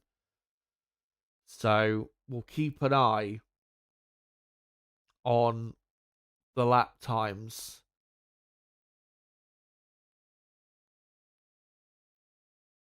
As Hamilton completes the middle sector, goes through the corner where he violently spun and crashed into the barriers in practice 3 as Gasly does the first lap time on the mediums. Colapinto, his teammate, immediately goes quicker on the soft compound of 1:24.4, which is not too bad, to be honest, of a first run there for Colapinto, given how slow the Alpine is. As he then has the time deleted. So there you go. Lewis Hamilton goes quickest briefly with a 1:24.0. But then Lance Stroll does a 1:23.7, which is a very good first run from the Canadian. As Hulkenberg, very good first run from him, a 1:23.4. As Bortoleto goes a couple tenths of a second slower. So Sauber starting off pretty quick. 1:23.4, that is about the same pace they did in practice 2 yesterday. So immediately getting onto a very good pace. As Hamilton says, that felt like a decent lap on that tyre. And on that tyre, which, should be about probably 4 tenths of a second slower than the soft. Yeah, that is a good time from Hamilton, a 24.0. With some track evolution and going onto the soft tyre, he could definitely, I think, get into the low 1:23s. So the potential is easily there for Hamilton to get into Q2 by quite an easy gap to the lower down runners. So Hamilton looking good after that first run.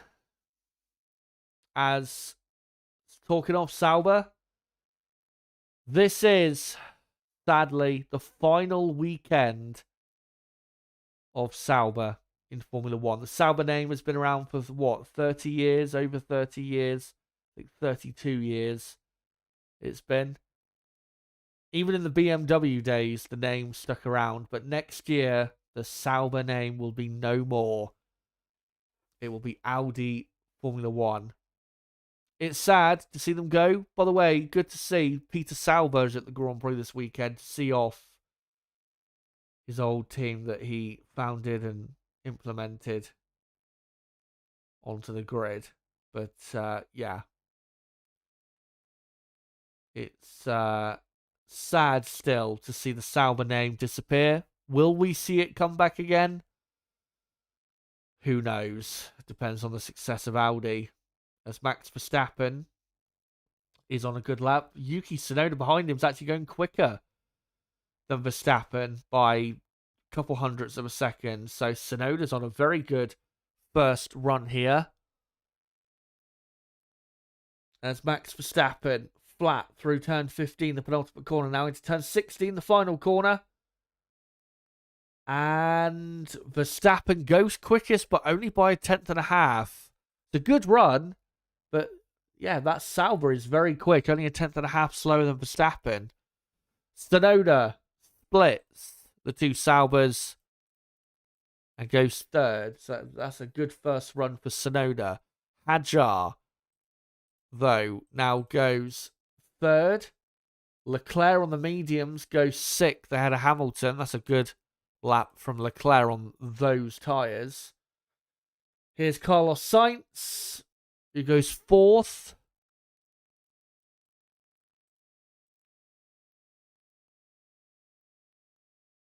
As Alex Albon goes seventh. That's not a good lap from Albon.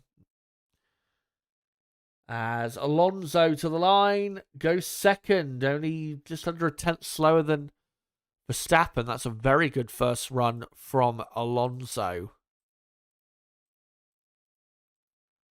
As Lando Norris, with his first run, only goes third, a tenth of a second slower than Verstappen.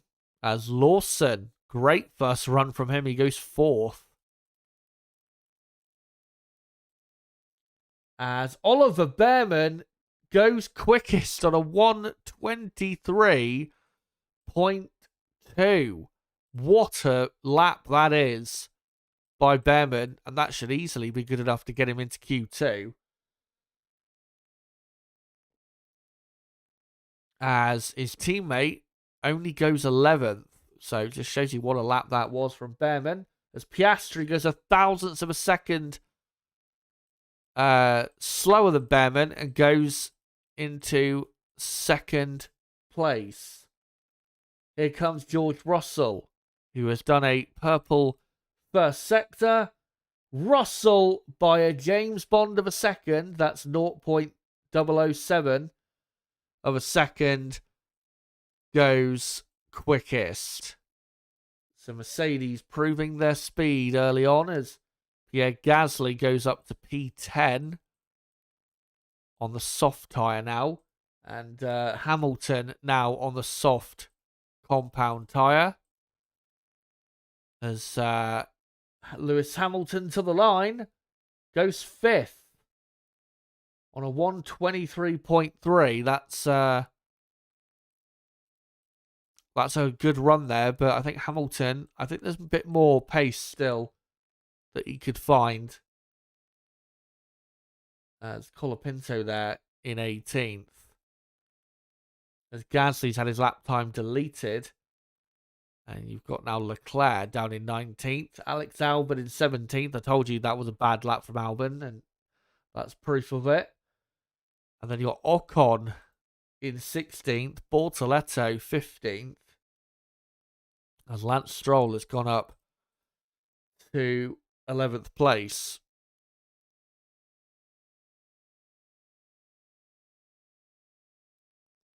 So just under 8 minutes to go until the end of Q1. And the drop zone is currently Ocon, Albon, Leclerc, Gasly, and Colapinto. Colapinto's had his lap time deleted again. It's a shame because Colapinto looks like he's got decent pace compared to his teammate, but he just cannot keep it within the track limits.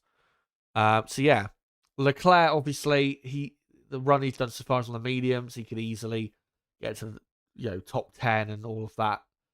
So yeah, Leclerc is fine. He will make it through. I'm very sure of that. But yeah, both Alpines struggling. But a very close field, only half a second covering the top 17. That's how ridiculously close it is in Q1. But the top 10 is currently Russell, Behrman, Piastri, Verstappen, Hamilton, Alonso, Norris, Lawson, Hulkenberg, and Antonelli. So, yeah. It's very close and competitive, as that's a replay of Gasly violating track limits in turn 1. And yeah, went just slightly too wide, which is a shame because Gasly, I think, went up to, 11th place or so, and Colapinto did the same at turn 1. So Alpine clearly either have an understeer issue or the two drivers pushing too hard to compensate for the slow car. As Lawson complaining about traffic as he entered the final sector, which, yeah, would have held him up to a degree, but still did very well. Up in 8th place is Lawson, and less than 0.2 off the pace. So Lawson doing a great job despite that.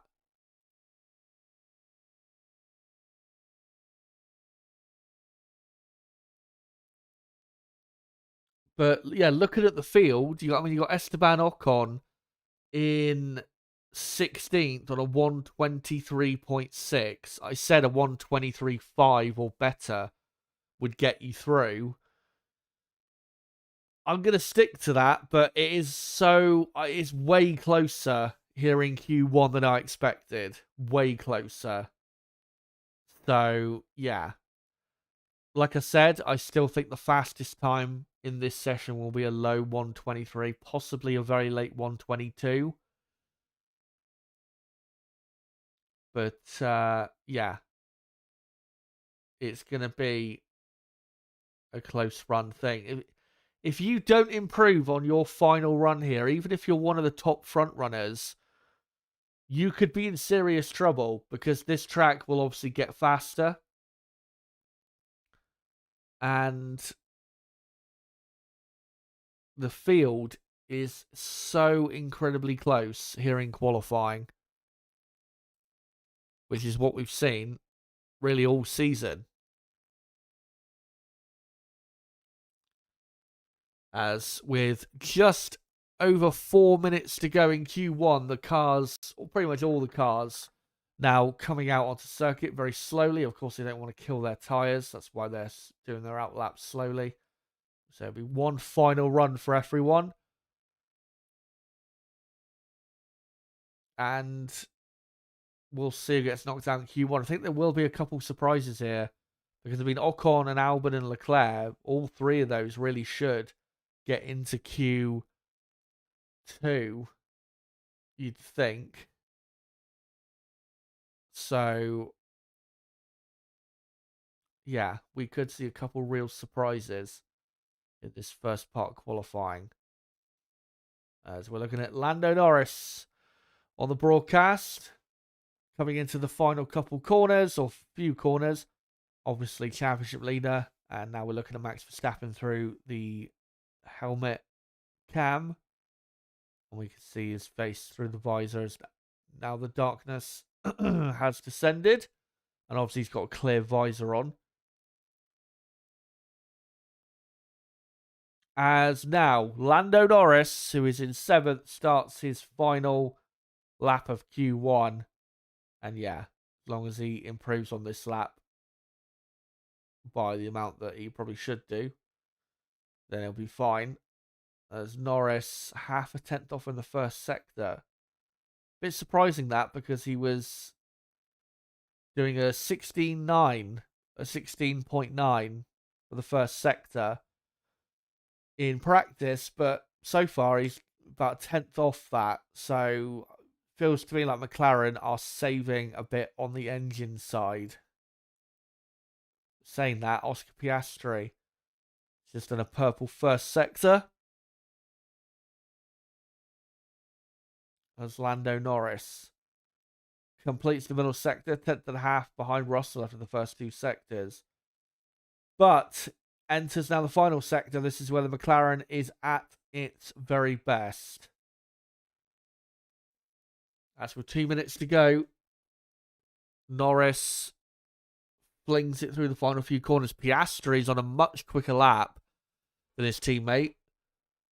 As Norris, through the final corner to the line, goes quickest, but his teammate is about to smash that, I reckon, by a couple tenths of a second. Norris quickest on a 1:23.1. Here comes Piastri. What does he do? A 1:22.6. Have that. That is an incredible lap time for this part of qualifying. By far the fastest time of the weekend so far is Albon. Goes 7th. And that is an ominous pace, I must say, from McLaren. Can anyone get near it? Max Verstappen is out there on a lap. Here is Carlos Sainz. Goes 3rd. What an improvement by the Spaniard. As Antonelli goes 2nd. As here comes George Russell into the final corner. He's not had the best lap. His first sector, he didn't improve, and he's not improved with this lap, so he stays in P5. He should be fine, though. The 23.2 he's already done is quick enough. As Max Verstappen goes 2nd, but nearly 3 tenths off the pace of Piastri. Here comes Charles Leclerc. Goes 4th. So Leclerc is safe and is into Q2. As Tsunoda goes 10th. Will that be quick enough? I think it probably will. So I think Tsunoda will probably just make it in. As now the drop zone is Stroll, Bortoletto, Ocon, Gasly, Colapinto. As Lawson goes up to 9th. He should be just about safe. Here comes Pierre Gasly. Goes 15th, but I'm not sure he's going to get through with that. As here comes Lance Stroll, who goes 10th. Stroll making his way through to Q2. His teammate Fernando Alonso through the final corner. Goes 4th. What an improvement. Alonso up to 4th. As we look now at Esteban Ocon through the final few corners. Ocon has not improved his middle sector, but he's still on a decent lap. So is Bortoletto. As Albon has met the checkered flag, he's in 15th. Lewis Hamilton's improving. Currently in 14th. Ocon goes 12th. This is going to be so close as to who makes it through. As Hamilton only 15th.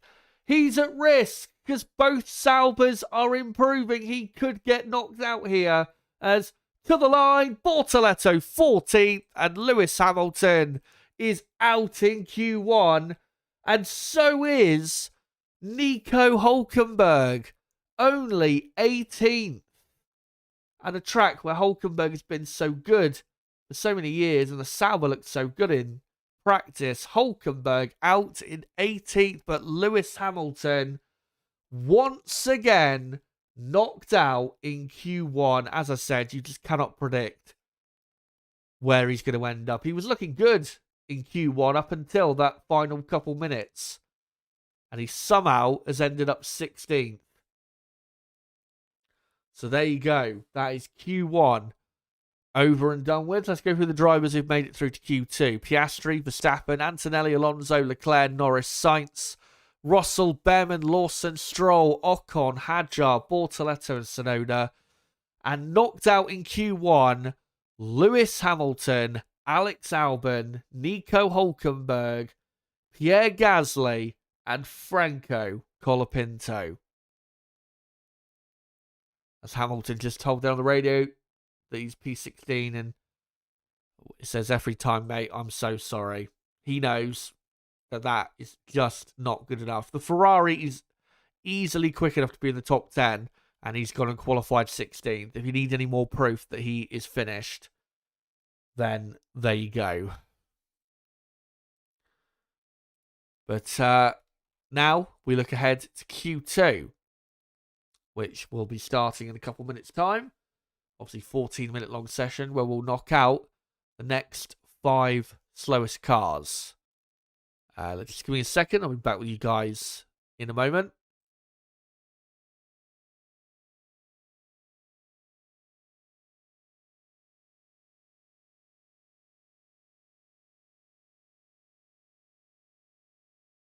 And yeah, we'll be knocking out the next 5 slowest cars. And yeah, we could see a couple surprises. It's going to be very close in Q2. That lap, though, from Oscar Piastri. Wow. 122.6. That is a few tenths of a second quicker than I expected in that part of qualifying. So it'd be interesting to see whether Piastri and McLaren can improve by another big margin in Q2. But yeah, McLaren looking very, very quick. And Piastri, thankfully for him, is looking pretty competitive so far. So we'll see what he can do in the rest of qualifying. Is it that it's exactly the start that Piastri needed to qualifying? Really hot lap time. That lap time, by the way, I think less than a tenth of a second slower than pole position at this track last year. So that is a very, very fast lap time for Q1. So, yeah. If he can keep this form up, then that is exactly what he needs to do to give himself a chance at winning the championship this weekend.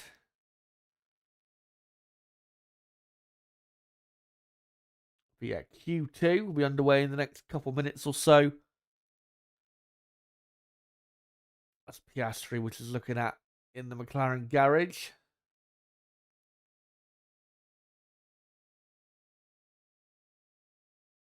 I think the most interesting thing for Q2 in regards to the front runners, who are all obviously probably going to make it into Q3. The most interesting thing to look at is not only can Max Verstappen get closer to the McLarens, but with Lando Norris, can he show the best pace for McLaren in Q2? Because that lap time for Piastri, that was mightily impressive. So laid a bit of a marker down, even though we're not into Q3 yet. In terms of lap time, Piastri obviously has lowered the mark quite a bit. As Anthony Davidson, 2-time World Endurance Champion, is doing a sky pad on board, looking at Lewis Hamilton's the end of his lap, and yeah, looks like he had a bit of understeer in turn. I think exit turn 12. But other than that, in the final sector, the car looked not great, but good enough. So I think that bit, running wide or in that part of the lap might have cost him a tenth or so. Which, again, because it is so close in Q1, especially this year with the field so much closer than it was 2 or 3 years ago. One little mistake. Sorry, one little mistake like that, and it's over. But guys, Q2 is underway. I will sync up the timer at the 14 minute mark. But there you go. There's the second cut-off zone. And we'll be knocking out the next 5 slowest cars. Yeah, I'll wait to the 14-minute mark and then I'll get the timer on screen. Both McLarens in the pits. Max Verstappen is on track. This is usually what Red Bull do. They go out first in Q2 to get a good, I think, banker lap in.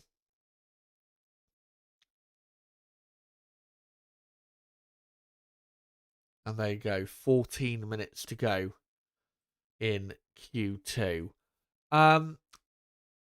That lap, though, from Piastri, that's not just a marker laid down to Norris, but also to Max Verstappen. So it's going to be very interesting to see what Max can do on this lap. This tyre he's on, it's on the soft tyre, but it's a used set. He's done 3 laps already on this tyre. So really, I'm expecting probably a mid 123 on this compound. If he can do a low 123, that would be absolutely brilliant.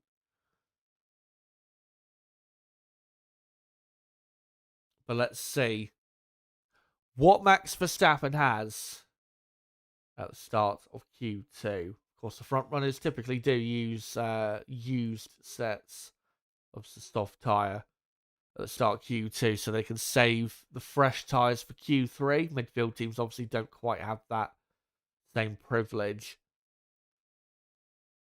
As Verstappen has completed the first sector and has gone pretty quick through there. 16.9.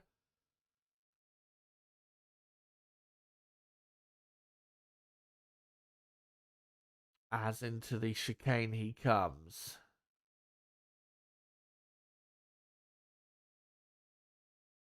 And all looking simple. First 2 sectors at this track are pretty simple. It's the final sector where you've really got to be on it. And yeah, good laps so far, but this is the final sector starting now. And this is where the Red Bull is at its weakest. And this is what's going to decide where Red Bull and Verstappen end up. As turn 12 didn't look very comfortable, but turn 13 and 14 looked fine. Flat through 15 into the final corner of 16. And Max Verstappen does a 122.9. That is a very, very quick lap time. Remember, used set of tyres, so that'll be 3 or 4 tenths slower than a new set. And at the start of Q2, the track will obviously improve. So that's a bit of a marker laid down, even though it's not 22.6 like Piastri did. Considering the tyre, amount of laps done on that tyre at this part of the session, that is a very, very good lap time.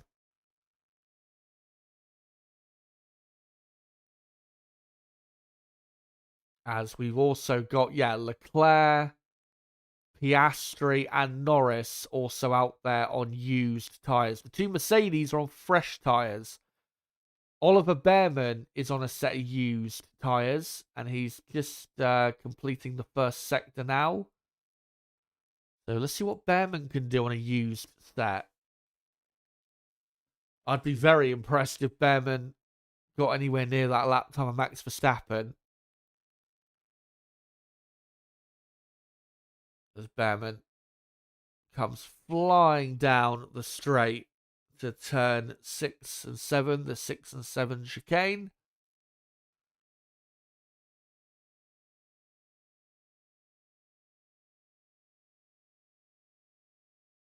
As Behrman completes the middle sector and is about 4 tenths off the pace of Verstappen. So this is probably going to be a mid 123 for Behrman, which is still a good lap on this, tyre, considering it's already done a run. So Behrman is still looking good.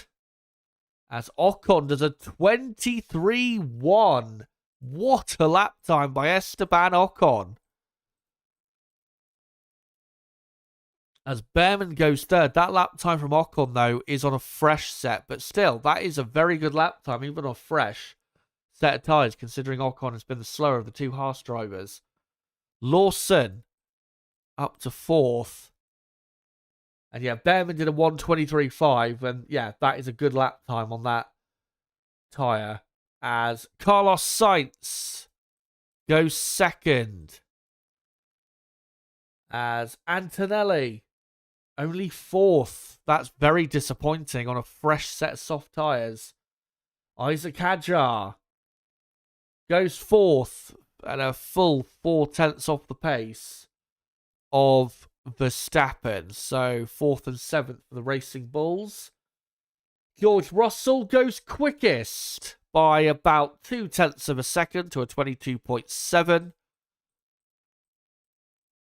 But Russell did his lap on fresh tyres, Max on used tyres, so shows you that the Red Bull definitely can go quite a bit quicker.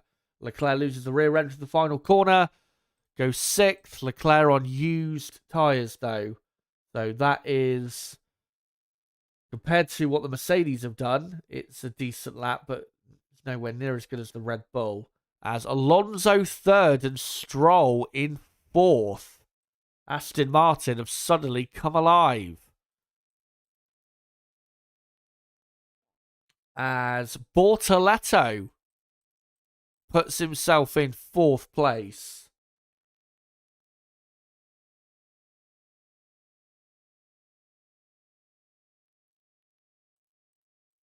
As we're now looking at the two McLarens, as Oscar Piastri comes to the line. Purple final sector, but goes 3rd. Obviously, that lap time a bit slower than what he did. Quite a bit slower than what he did in Q1. Lando Norris goes 2nd. Purple final sector, 1:22.8. Also on used tyres. That's a very, very quick lap time from Lando Norris. But Max Verstappen is now out there on fresh, soft tyres. What kind of improvement can Max find? He needs to find, half a second, really. So if he can do a 22.5 or a 22.4 on this compound, this would be a fantastic lap to, again, put a marker down for Q3.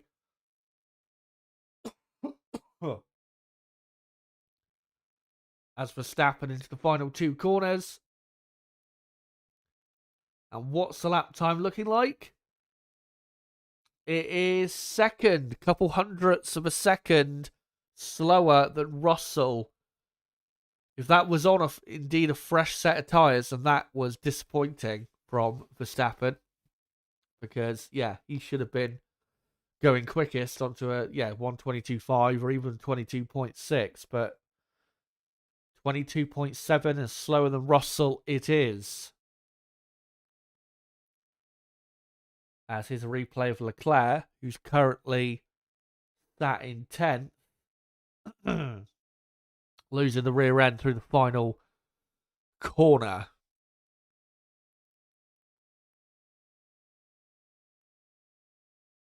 By the way, hello to Crystal and G Walker. Good to see you guys. Obviously the regulars. G Walker says, here comes Max. As, Leclerc is ahead of Hadjar. So the drop zone with 5.5 minutes to go, it is Hadjar, Sonoda, Antonelli, Behrman, and Lawson. Antonelli, really poor lap that he did. So you'd expect Antonelli and Behrman to be the ones who improve and get themselves into Q3. Reason being is because, for one, the Mercedes of Antonelli is easily quick enough to be in the top 10, proven by George Russell. And for Behrman, he did his lap on used tyres. So Behrman, I'm pretty confident, can go not only into the top 10, but comfortably get into Q3. So who does that put at risk? Well, Leclerc, technically, it puts at risk, but Leclerc also did his lap on older tyres.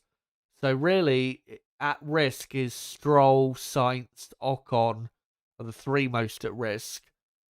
But yeah, I would say, I think from Lance Stroll down, anyone from Lance Stroll in 7th down is at risk of being eliminated. Bortoleto in 6th, I think might have just done a fast enough lap time to get himself into Q3.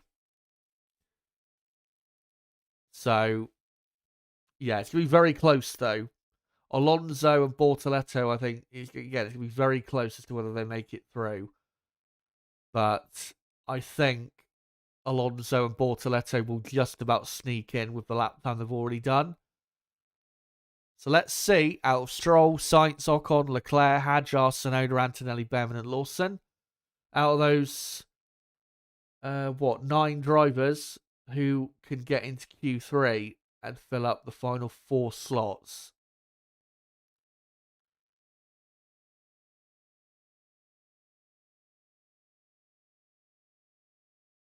And obviously we'll see, out of the front runners, who does what lap time at the end here. Again, the fastest lap time in this part of qualifying should be a mid 122. A 122.4 or 122.5. So I'm expecting the quickest lap time to be lowered by at least a couple tenths of a second. And you'd think that McLaren are pretty likely to do that, given that they've still done the fastest lap time of qualifying so far. Piastri did obviously a 22.6 in Q1. As we look at Esteban Ocon, having probably the best qualifying he's had for quite a while. Currently in 9th. Going to have to improve, though, by probably about a quarter of a second if he wants to get into Q3. If he does improve by a quarter of a second, then yeah, I think Ocon just about will sneak in. As here is Charles Leclerc on fresh tyres, starting his final run, but already making a mistake, losing the rear end on the exit of turn 1, getting a big snap. And he's not improved the first sector. Luckily for him, though, the first sector is not that important.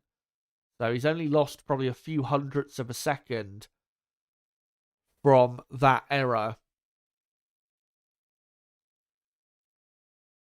As he now comes into the middle sector, the heart of the middle sector being the chicane, which he gets through just fine. As Leclerc now building up the speed, the middle sector point.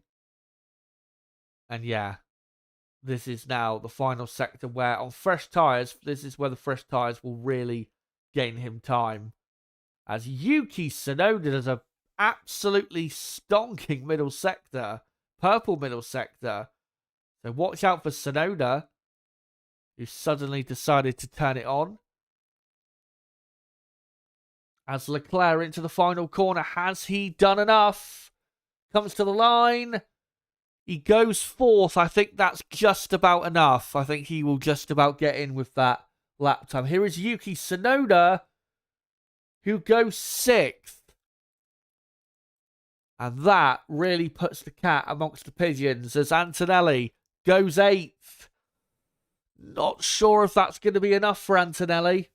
As Bortoleto goes 4th for Sauber. What an improvement. As Carlos Sainz through the final corner goes 9th. Can Sainz get through? I'm not sure if he's going to. And with Antonelli, I'm pretty sure Antonelli's going to get knocked out. And he does, because Lawson goes 10th. Antonelli is out in Q2. Isaac Hadjar up to 6th. So that pushes his teammate Lawson out. Ocon goes 8th. And I think Ocon, so Ocon is through. So now it's down to whether Stroll or Behrman or Alonso can confirm their place in Q2 as the checkered flag has fallen. These are the final laps. Alonso goes fourth. That is good enough to get him into Q3. Oliver Behrman, only 11th. What a disappointment. He was looking so quick, and somehow he's not made it in to Q3 and has been out-qualified by Esteban Ocon for the, I think, second race running. Behrman only 3/10 off the front-running pace from Russell, yet he still didn't make it in. That's how close it is. And Antonelli, 14th. What a shocker of a session from Antonelli. 14th on the grid, whilst his teammate quickest in Q2. Anyway, that's Q2 over and done with. Let's go through your drivers who are into the top 10 shootout. George Russell, Max Verstappen, Lando Norris, Fernando Alonso, Gabriel Bortoleto, Charles Leclerc, Isaac Hadjar, Oscar Piastri, Esteban Ocon, and Yuki Tsunoda. And knocked out in Q2, Oliver Behrman, Carlos Sainz, Liam Lawson, Kimi Antonelli, and Lance Stroll.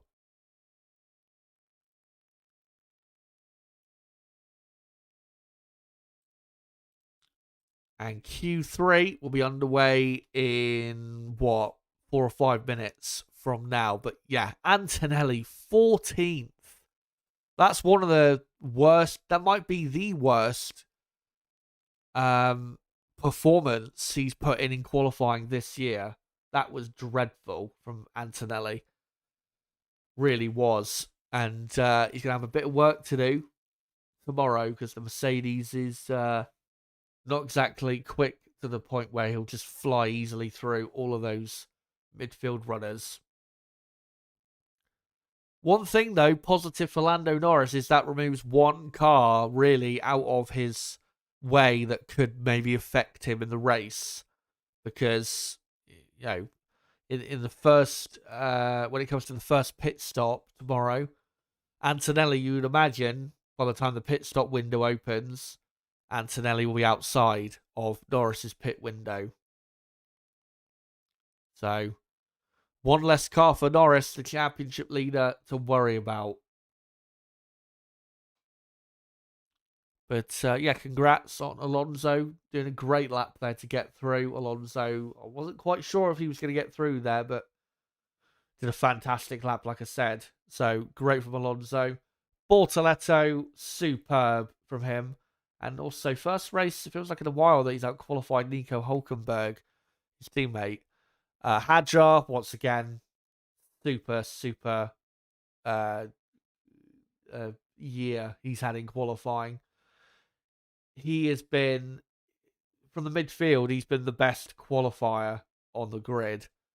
Ocon in Q3, not said that a lot. I think that might be one of his first Q3 appearances of 2025.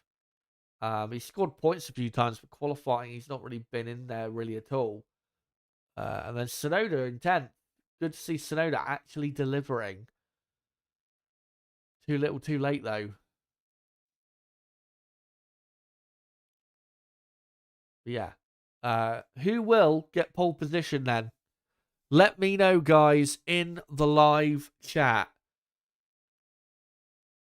As no one that you know says, greetings, Chazza. Watching your stream while I'm stuck at Disney World. Well, if you're not quite enjoying yourself in Disney World and you want to keep up to date with what's going on here, then yeah, great place to be. But yeah, cheers for watching. But before we get into Q3, for everyone watching, smash the like button if you enjoy the content and you want to support the channel. But also, there is a poll running in the chat where I've asked you guys who will take pole position for the 2025 Abu Dhabi Grand Prix. And the options are Max Verstappen, Lando Norris, Oscar Piastri, and George Russell. We've had just over 2,000 votes. I think, though, I'm going to finish the results of the poll because we have a pretty clear winner. And thank you, all of you who have voted. Like I said, 2,000 votes, just over 2,000 people. have cast their vote on who will take pole position for the Abu Dhabi Grand Prix, and 64% of you have voted for Max Verstappen. 22% for Norris, 9% for Piastri, 5% for George Russell. Let's find out who will take pole. I'm still sticking with Lando Norris. I think McLaren, they didn't quite show their hand there in Q2. And yeah, I think once they show what they've truly got, I think it'll be just a bit too much for the rest. And pole position should be a low 122.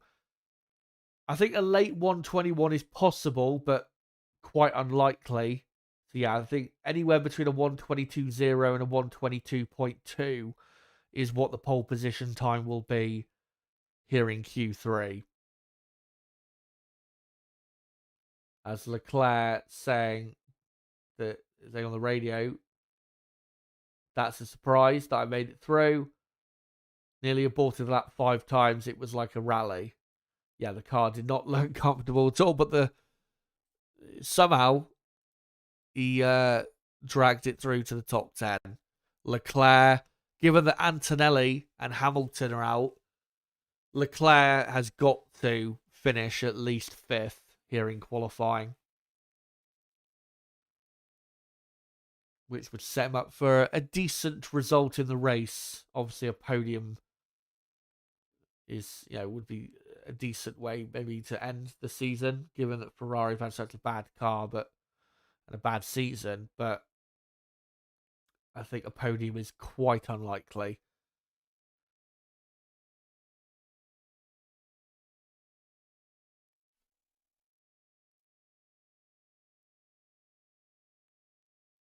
As they're just analysing here, a Red Bull on the very edge of the track limit. So I just want to quickly check.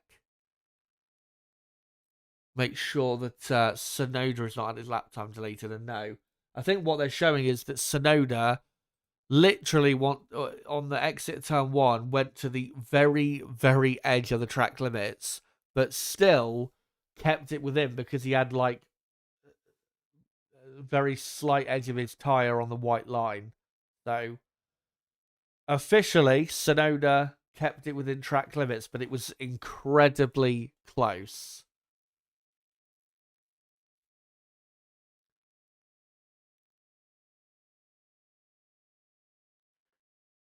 As Sky F1 just doing an interview with Lewis Hamilton once again out in Q1.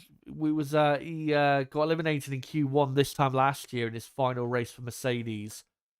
He turned that around to finish 4th in the race. He would have to do something quite incredible to finish 4th tomorrow, because he's not even driving as good as he was last season, and also the Ferrari car I think is a bit worse than the Mercedes car of last year. As Q3 has begun,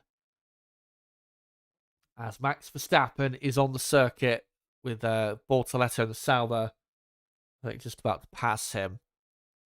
So like I said, a low 122 is what pole position should be. Let's see who can set a good first banker and lay down a marker for the rest of qualifying. Pole position, not absolutely the be all and end all, as I said earlier in this stream, like it is at a track like Monaco. But historically speaking, if you get pole here in Abu Dhabi, most of the time you will win. If you go and look at history since 2009 at this circuit, pole position won this race in 2010, 2015, 2016, 2017, 2018, 2019, 2020, 2021, 2022, 2023, 2024. You get the point. If you get pole here, you've got pretty much a 85-90% chance of winning the Abu Dhabi Grand Prix, which for all 3 title contenders is pretty much what they need to do. As Max Verstappen begins his first attempt at pole position. He's had pole here 4 times previously. Would be 5 poles in the last 6 qualies at this track, as he's had a very good first sector, a 16.8. Now into the turn 6, 7 chicane, understeers a slight bit wide. That would have cost him a few hundredths, maybe a tenth.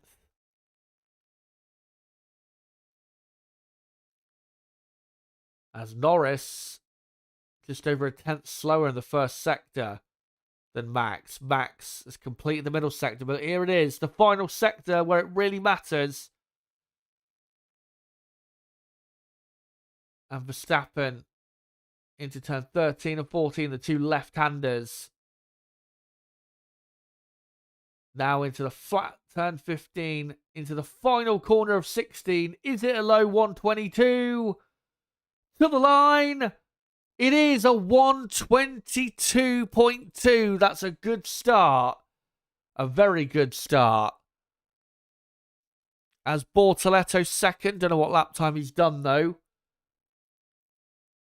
As here comes Norris. Norris has not done a purple sector yet, but he's now into the final sector where the McLaren is at its best. As Ocon goes up to third behind Bortoletto. Hadjar goes third. Bortoletto 23.2 for him, as Lando Norris 22.7. That is very slow. 4.5 tenths off the pace. That's a poor first run for Lando. And that puts him at risk from George Russell potentially. As Alonso goes fourth. Leclerc is up to third. Leclerc only slightly slower than Norris. Piastri through the final corner. What can he do? He goes quicker than Norris, but he's still quite far off the pace of Max Verstappen, who is 3 tenths ahead of him. Here comes George Russell. Where can he get himself?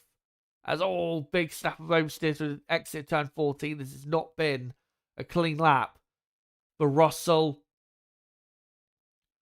As he comes to the line and he goes 5th. Only slightly behind, though, by a 10th.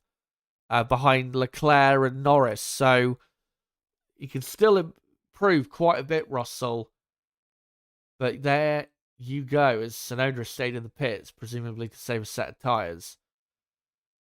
So 1 run down, 1 run to go, and Max Verstappen clearly in the box seat. On pole on a 22.2.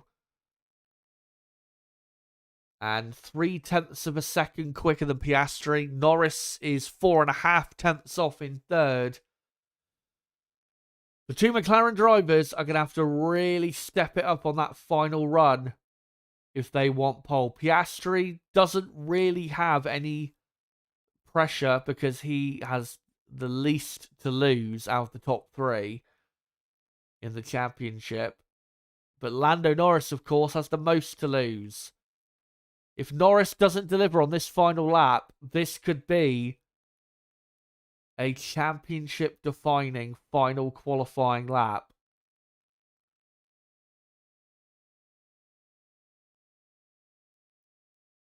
As into the first corner, this is showing a replay of his lap, and the first sector looked a tad scruffy, but it wasn't bad.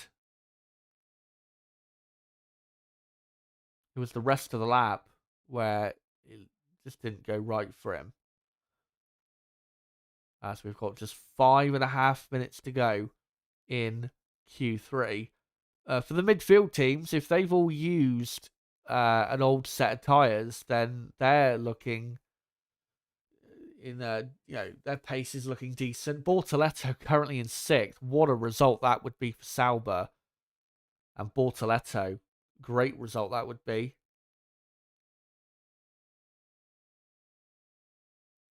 But he's got his manager, Fernando Alonso, less than a tenth behind him. But yeah, if Verstappen is uncatchable, then really what the fight is here is 2nd, 3rd, 4th, 5th.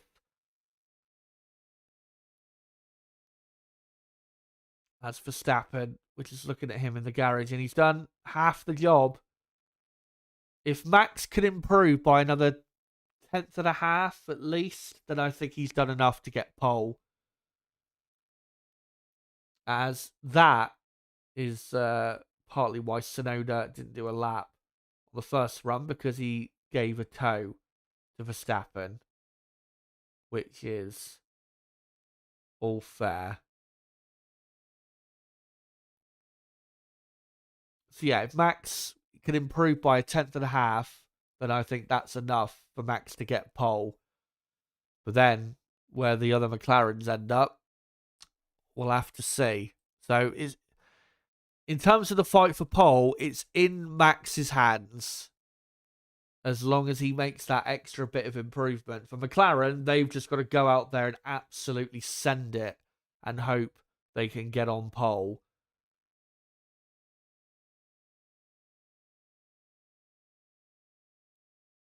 As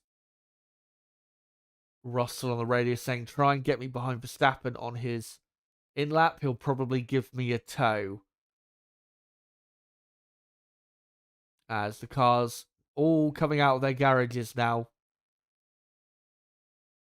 for the final qualifying lap of 2025.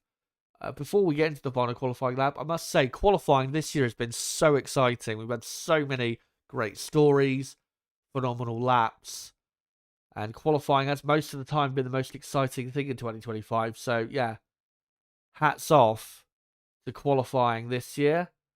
Hopefully it's just as exciting, if not more exciting next year. But yeah, we've had some great moments in 2025, no doubt about it.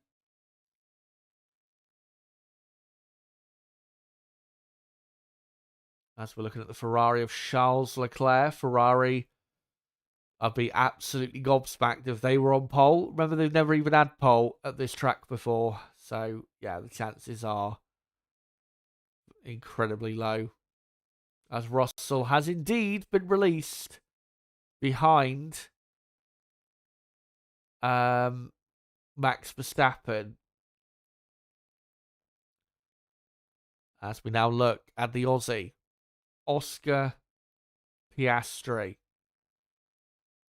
Can he go one better and take pole? If he takes pole and Lando Norris is third or lower, then, I mean, that is an absolutely brilliant result for Piastri. Doesn't mean he'll win the championship, because, of course, Lando only needs third in the race tomorrow to be champion. But he'll be doing the best he can to give himself the best opportunity possible.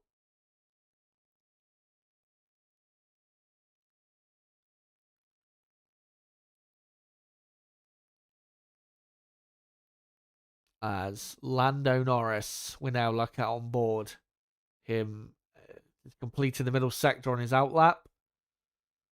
As Bortoletto and Ocon have started their flying laps. Bortoletto is almost through the first sector. Ocon has completed the first sector. If Norris gets pole from here, then fair play, because he is quite far behind Verstappen on lap time, and the pressure is all on him. As long as Max and Oscar do the best they can, that's all they can do. But for Lando, he's got to make sure, really, that he's at least on the front row.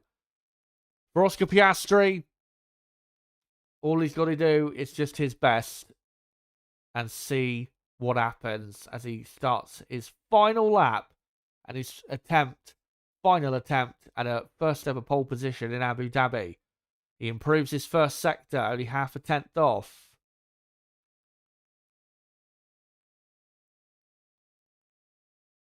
As not Bortoletto, Tsunoda improves up to 6th place. We'll see if he keeps it.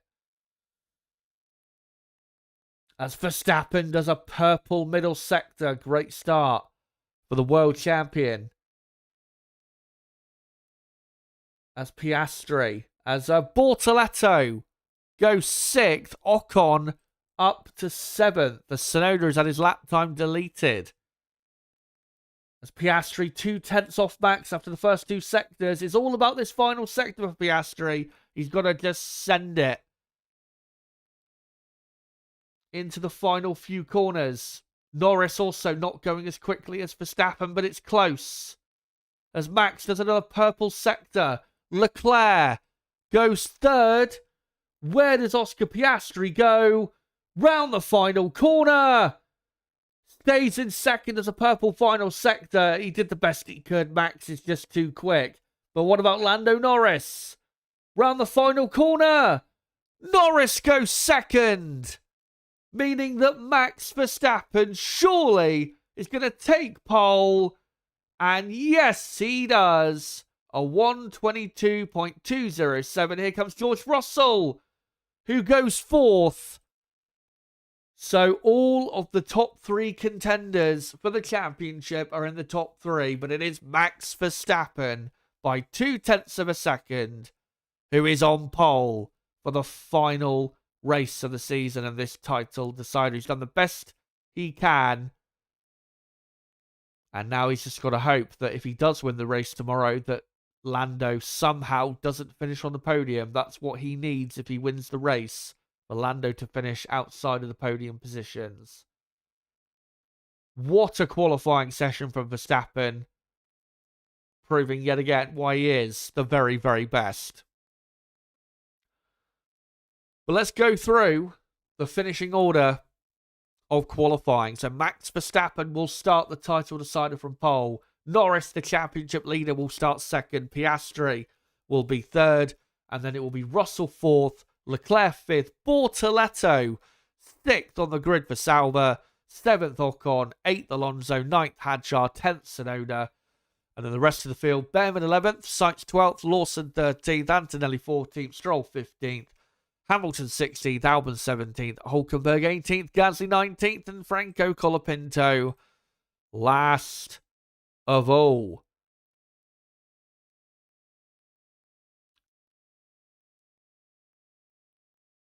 So, there you go.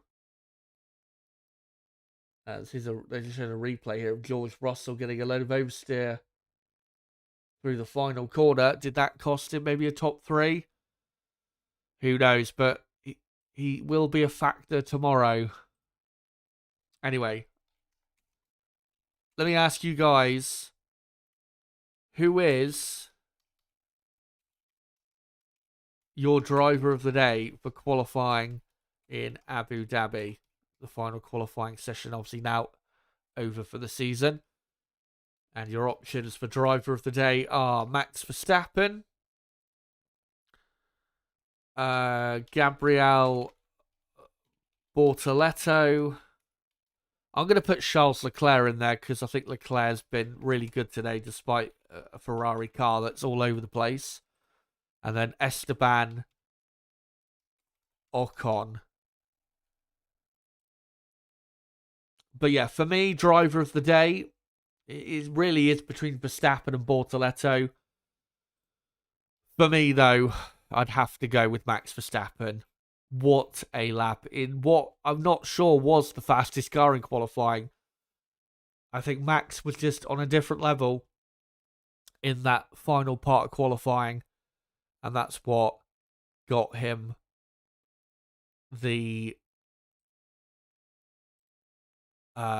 got him pole. By the way, Alonso, they cut away from the order at the end, but Alonso did improve, and Alonso has taken 6th place. So it will be Alonso 6th, Bortoleto 7th, and then Ocon 8th, Hadjar 9th, Tsunoda 10th. So great final lap there from Alonso to get himself onto the 3rd row of the grid. But yeah, make sure to cast your vote. And we'll see who you guys vote for as your driver of the day for the Abu Dhabi Grand Prix. By the way, for everyone still watching, make sure to smash the like button. We're on 74 likes. Let's try and get as close to 100 likes as we can, or maybe up to 100 likes. So yeah, smash that like button if you can.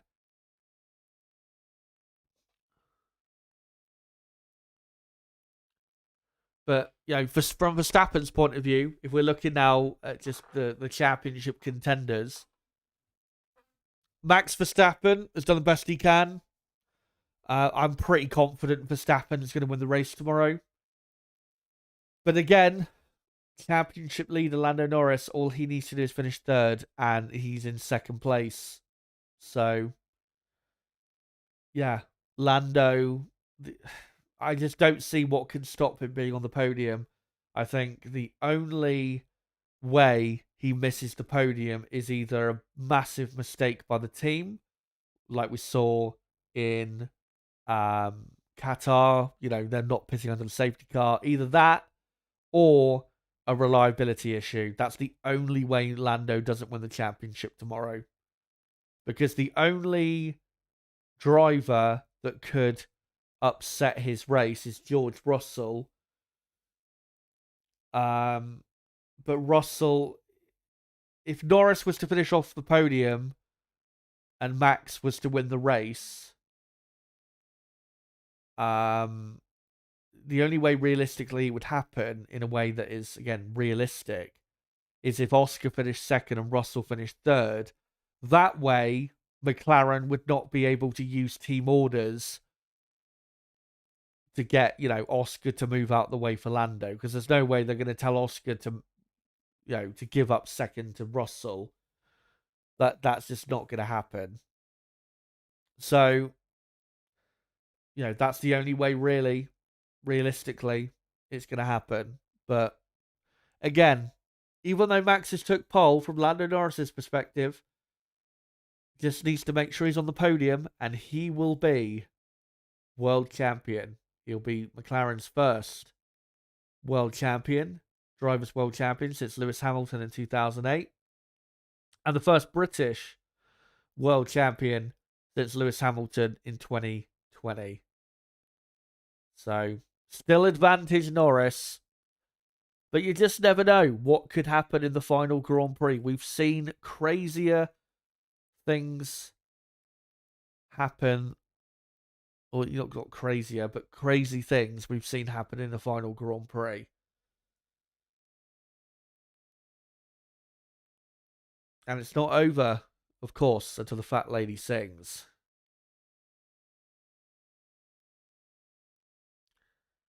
But let me just read a few of your comments as we come to the end of the stream here. What a legend, Max the Beast, says Ocho. Yanni says maybe Russell will take Norris out altogether in the first corner. It would be quite hilarious, actually, if that happened, because Russell has admitted that he wants Norris to win the championship.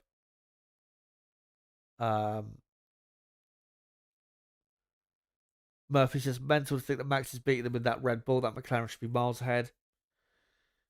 A lot of the time, yeah, it should be, but, that's the difference in driver quality. Max is just significantly better than Norris and Piastri, but unfortunately for him, doesn't mean necessarily that he will come out with what he deserves, to be honest, which is the World Championship.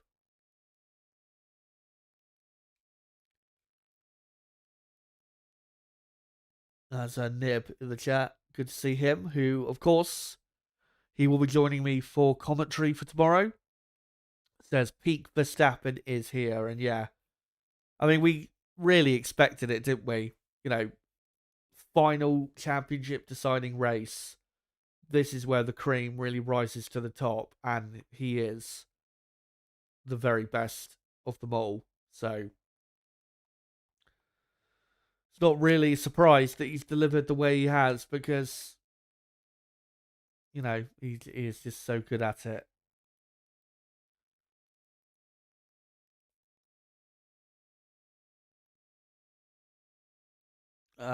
Ocho says Max will finish business tomorrow, but will he be champion? That is the $100 million question. Sand says Norris will win.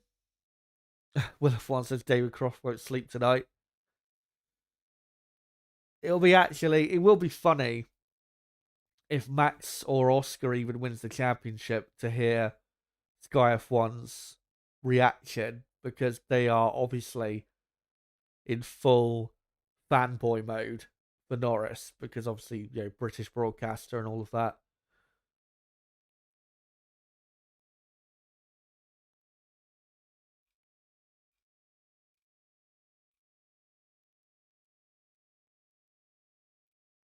But let me see if I can find a couple more comments. Astro says Norris will bottle it. Ocho says tomorrow Max will win and George will pass Lando and will lose.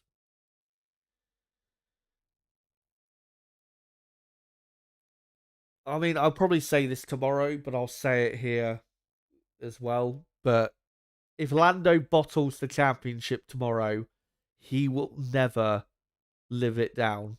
He will never live it down. And it will affect him for the rest of his career because this could be the only chance he gets. You don't know what could happen next year. Complete reset of the rules. Who knows where McLaren will be relative to everyone else. Sometimes you only get one chance. Look at Felipe Massa. Look at, Juan Pablo Montoya or,